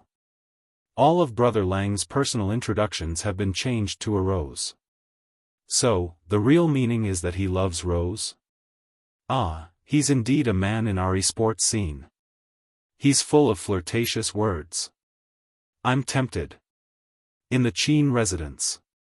When Mrs. Qin saw the commotion caused by Qin Lang and Qin Yu online, she was so angry that she slammed her laptop shut. She stood up suddenly, her expression livid. What are Qin Yu and the rest trying to do? Do they have to go against me? Mr. Qin, who had just rushed back, did not look too good when he saw Mrs. Qin like this. Why did you cut ties with Gu, without saying anything? Mrs. Qin looked up agitatedly. Do I have to acknowledge her just because I gave birth to her? Hearing this, Mr. Qin pressed between his eyebrows tiredly. No matter what Gu did wrong, she's our child. You can favor Xiao, but I can't be impartial between Xiao and Gu. But don't you think that you're too extreme? Gu has been in the orphanage for 17 years. Actually, we should compensate her. Actually, Father Qin knew very well that they owed their biological daughter. However, as long as he saw Qin Youjiao's dim and hurt gaze, he could not make it up to Bei Yunj. Between his two daughters, he had to be fair. I've already done it, and I won't regret it. If you really care about your biological daughter, you should contact her. Mother Qin said expressionlessly. Mr. Qin glanced at Mrs. Qin, took off his jacket, and said, I'll call Gu. You. Mrs. Qin's eyes widened. Then, Father Qin said calmly, if Dad finds out, he might cut ties with you and me. Mrs. Qin fell silent when she heard this. If old Master Qin found out, he might even ask her to divorce Mr. Qin. Think about it carefully. Does Gu really make you hate her so much? I don't hate her. Mrs. Qin frowned. Mr. Qin was silent for a while before he walked out with his phone. Outside the door, Mr. Qin made 3 or 4 calls before Bai Yunj picked up. What's the matter? The girl's voice was still cold. Mr. Qin suddenly remembered that time when Bai Yunj watched Mrs. Qin and Qin Youjiao play a duet. For some reason, he could not make a sound. Chapter 131. Very good. What's the matter, Mr. Qin? Bai Yunj frowned slightly. She didn't expect Mr. Qin to call her at this time. Mr. Qin was silent for a moment. Gu, I'm your father. Hearing this, Bai Yunj, who was in the bedroom, paused for a moment before she laughed lazily. Mr. Qin, you don't want to have a daughter like me, right? Gu, it's not. Mr. Qin couldn't help but explain. Just pretend that I've never returned to the Qin family. It's good that we go our separate ways. Bai Yunj's tone was indifferent. When Mr. Qin heard this, he suddenly realized that Bai Yunj really didn't care about the Qin family. Gu, it's your mother's fault. I'll ask her to apologize to you, okay? Mr. Qin felt an inexplicable pain in his heart. The image in his mind slowly became clear. He recalled Bai Yunj's disappointment and bitterness in the Qin family and gradually turned into mockery and ridicule. Bai Yunj's red lips curled up and she said calmly, Mr. Qin, your concern is 2 years late. Gu, Mr. Qin's throat choked. Before he could say anything, the call was hung up. This made Mr. Qin stand stiffly on the spot, holding the phone in his hand. When Mr. Qin returned to the living room, Mrs. Qin glanced at him. You were rejected? Ah Ting, you wouldn't do such a thing in the past. Mr. Qin ignored her and called his assistant. Do you still have Gu's bank card? Mr. Qin was relieved when he heard his assistant say that he still had it. He said, in the future, transfer 200,000 yuan to Gu every month. Qin Ting. What are you doing?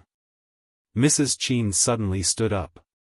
Since she doesn't want to come back, she has to live a better life outside. Mr. Qin looked deeply at Mrs. Qin, pursed his lips, and walked upstairs. This scene made Mrs. Qin's mind a mess and her eyes turn red. Why were they all so concerned about Bai Yunj? And now they were going against her. Could it be that she had done something wrong? Mrs. Qin couldn't control her emotions. She blacked out and fainted in the living room. It was only when Mr. Qin came downstairs that he realized that he had sent her to the hospital in a panic. At the Ho residence, Bai Yunj and his 2 overseas interns were having a multi-party conversation. They had drawn up 3 directions in the field of computer science for them to choose from. Teacher, are you very familiar with these fields? A blond boy's eyelids twitched. It's all right.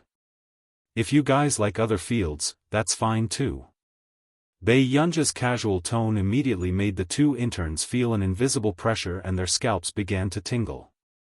They were the top 2 interns in the batch of interns from the Computing Institute in Country R. Originally, they were not convinced that a foreign teacher was assigned to them. After all, our nation's computing talents had always been ahead of other countries. Why did they find them a teacher from Country A? Besides, who would be willing to work on projects with their own teacher through a screen every day? However, at this moment, the 2 interns seemed to understand Marcus's care and trust for them. Just now, when Bai Yunj explained the coding principles to them, they began to feel the gap between them and Bai Yunj. This teacher was really good, but they couldn't understand. As 2 interns who had been regarded as geniuses since young, this was the first time they experienced the pain of being bad students. P.S. The PK has advanced to the 2nd round. Chapter 132.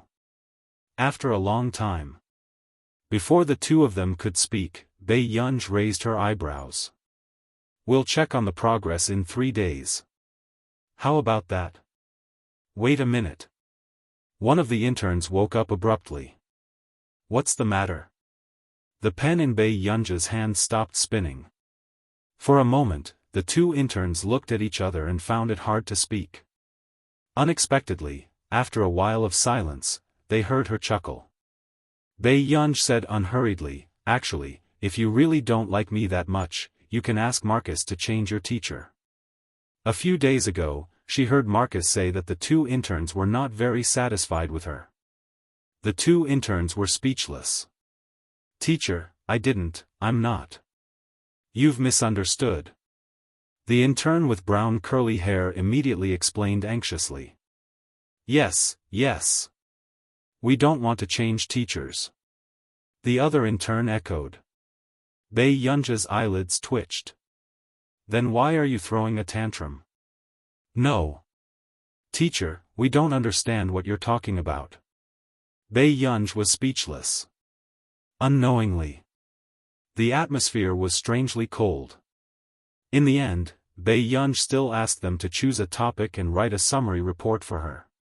She would teach them after she had a rough understanding of their professional standards. Our nation's computing institute. Titch, Jasmine, how are you getting along with your teacher? Did you make her unhappy? Marcus was also afraid that the two of them would anger Bei Yunj. After all, Bei Yunj was a big shot that he had painstakingly invited.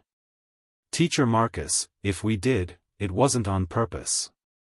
Titch took a deep breath. He had not recovered from the blow. Marcus's smile froze. "Teacher Marcus, how's my teacher's temper?" Jasmine was worried. "I'm quite afraid that she'll scold me." Marcus was speechless. Was this really the most outstanding seated player in their computing institute? After the lesson, Bei Yunj, who was very quiet, went through the content that she had just taught. However, the more she thought about it, the clearer she felt that the content was. There shouldn't be anything that she couldn't understand. Hence, on this day, Bei Yunj suffered her first defeat in her life. He didn't expect that teaching students would be more difficult than doing research.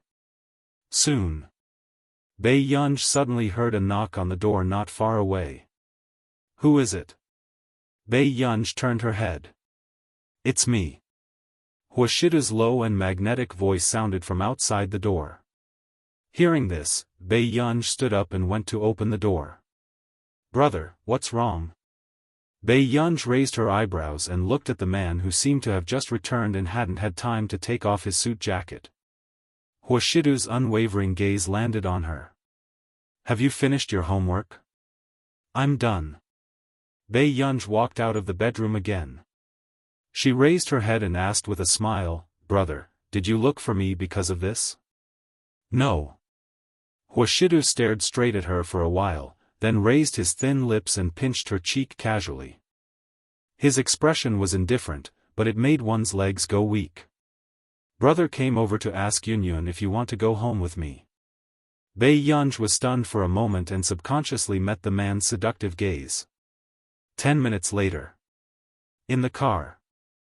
Huashidu looked at Bei Yunj, who was carrying a bag, and suddenly remembered that this little fellow would not be able to sleep if she did not have some of his scent. "Will you not be able to sleep if you go back to the old residence with me?" Chapter 133. When Bei Yunj heard this, the corners of her lips curled up unconsciously. She placed one hand on the car door and rested her chin on her hand. She turned to look at him. Her overly beautiful eyes were clear and bright. "Yes." Hearing this, the man's low and magnetic laughter sounded lazy and sexy, making one's eardrums itch. "Then I'll coax Yunyun to sleep before going back to sleep." Bei Yunj smiled. "Thank you, brother." He had the face of a refined scum. Was she telling him to go back to sleep? Huashidu, who was in the driver's seat, looked at the little girl's perfunctory smile and teased her unconsciously. He asked lightly, "Yunyun, why is your attitude towards me so bad?" Bei Yunj did not expect Huashidu to be so observant. He was worlds apart from the straight man in school, Lu Yuanci. But in the next moment, Bei Yunj only heard the man lecturing her lazily and frivolously. Next time, you have to be polite to me. Bei Yunj, he was really teaching her like a child. After getting out of the car, Bei Yunj walked into the Hua family's old residence. Only then did she realize how deep the heritage of a century-old distinguished family was. The Qin family was considered a well-known wealthy family in Yuncheng, but compared to the Hua family, it was indeed much worse. Master Du, old madam is already waiting in the hall. This is.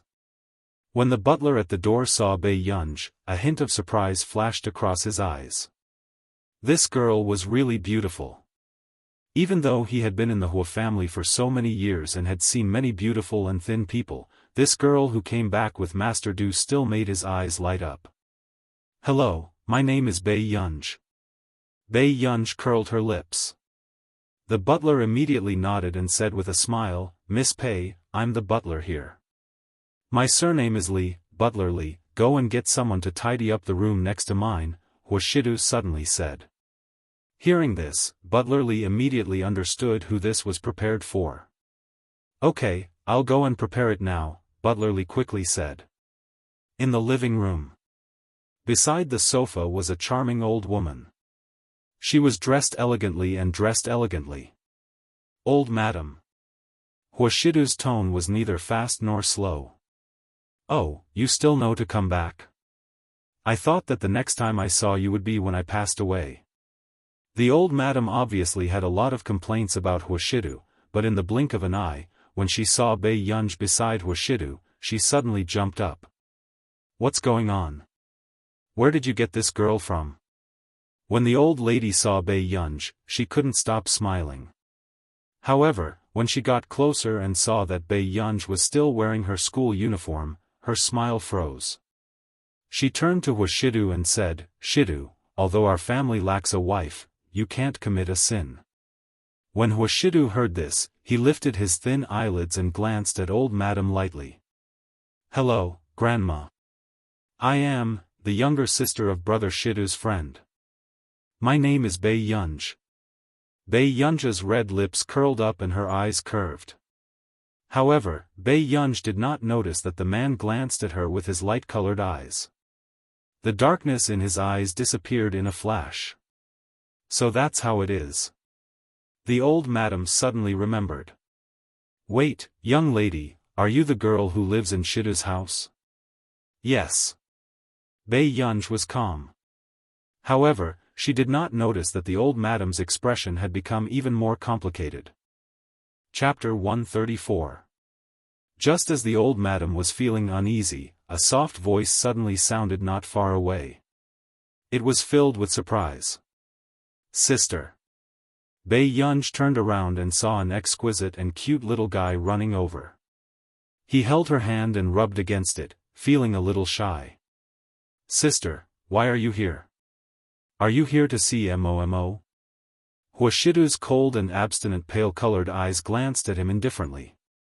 He sat by the sofa and reached out lazily to unbutton the 2 buttons on his collar.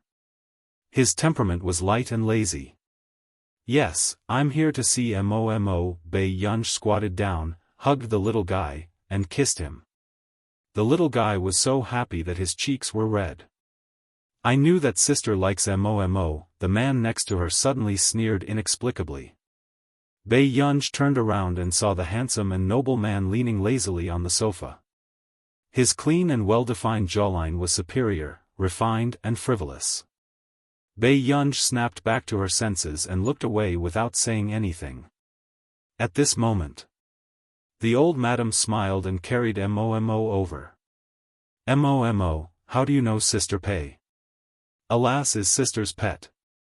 Momo tilted his head and said in a childish voice. I see. The old madam was still worried. She looked at Bei Yunj and was a little hesitant. He was still a high school student. No. It was too disgraceful. Thinking of this, the old madam was even angrier at Hua Shidu. She glared at Hua Shidu, who was sitting lazily beside her, and kissed Momo, my precious grandson, when you grow up in the future, don't be like your brother. If you don't have a wife, you should know not to go home. Bei Yunj, was there such a family tradition? Then, the little guy's words were shocking. Grandma, don't worry.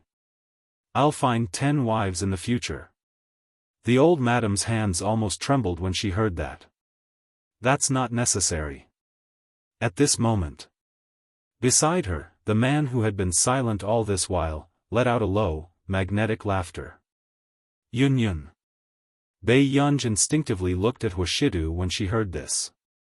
His gaze was fixed on her. She couldn't tell what he was thinking. Suddenly, he laughed and crooked his finger at her. Come here. It was a strange coincidence. Bei Yunj sat beside Hushidu and heard him speak calmly. Don't mind the old lady. I brought you here to change your mood. Upon hearing this, Bei Yunj was stunned. After regaining her senses, she instinctively looked up at Hushidu. Did Hushidu know that she had severed ties with Mrs. Qin? Suddenly. Mo, take sister to play. I have something to discuss with your brother. The old madam suddenly put the little fellow down and said. All right. Hearing this, the little fellow turned around and took Bei Yunj's hand to the second floor. Sister, Alice misses you too. Let's go play with Alice. All right. After Bei Yunj regained her senses, she let the little fellow hold her hand and walked all the way upstairs. After the two of them left, the old madam turned around and sat on the other sofa, looking noble and cold. What's with this little girl? Hushidu's tone was light. Don't you like little girls? Bring one back and coax her. The old madam, did she like little girls? She liked her granddaughter-in-law. Chapter 135. The man could not help but chuckle. He casually opened the cigarette box and leaned lazily against the sofa. His pale-colored eyes were cold, but the corners of his upturned eyes were charming. He was refined and frivolous. What else can happen? Can he bully a little girl? Then why did you bring her to the old residence? The old madam questioned him when she heard him say that. The man flicked the cigarette ash with his finger and said casually, the little girl is not very happy. I'm thinking of ways to coax her. The old madam did not know what Hushidu was thinking, but she felt that something was wrong. Oh right, don't ask her about her family. Hushidu roughly explained a few things about the Qin family to prevent the old madam from being talkative and asking about everything. However, he did not go into too much detail. However, with the old madam's way of thinking, it was easy for her to imagine some bitter scenes and develop more affection for Bei Yunj. Seeing this, Hushidu did not explain further. Upstairs. Sister, did brother bring you here? Is sister staying at brother's place? The little guy was obviously very happy. His big obsidian-like eyes were sparkling. Yes. Bei Yunj glanced at Alas, who was tearing down the sofa. After a moment of silence, she decided to ignore him and sat on the carpet. However, when she turned around, she saw the little guy's heartache. What's wrong, Mo? Bei Yunj found it interesting and pinched his face unconsciously. The little guy said seriously, Sister, I'll secretly tell Grandma to let you stay with me. If she lived with the big devil brother, his sister would definitely be bullied and cry every day. Why? Bei Yunj was amused. She carried the little guy over and hugged him. Brother is very bad. He always bullies people. Taking advantage of Hushidu's absence, the little guy started to talk bad about Hushidu. Bei Yunj also listened with relish. Her eyes were curved, and she smiled lazily and brightly. She did not feel guilty at all. The little guy blushed and said foolishly, Sister is so beautiful. Can I marry you in the future? Sister, think about it. Bei Yunj curled her red lips and said leisurely. Sister, don't you like Mo? The little guy hugged Bei Yunj pitifully, and his little voice was so cute that people wanted to kiss him. I like it. Bei Yunj suddenly raised her eyebrows, her eyes beautiful and seductive. But sister likes brother more. As soon as he finished speaking, the little guy seemed to have suffered a huge blow. He widened his eyes in disbelief. But my brother is very bad. Nor would he kiss his sister.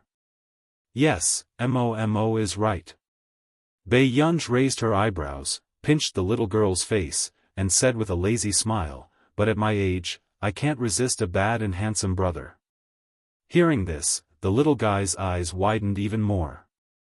He was petrified for a few seconds, then leaned on Bei Yunja's shoulder sadly.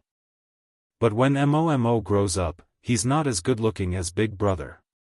Bei Yunj was also surprised. She did not expect the little girl to be sad because of this. Her eyebrows twitched, and she immediately coaxed, Mo, what's on your table? Sister will play with you, okay? In someone else's house, she had made someone else's child cry. Bei Yunj suddenly felt that she was not human. Okay,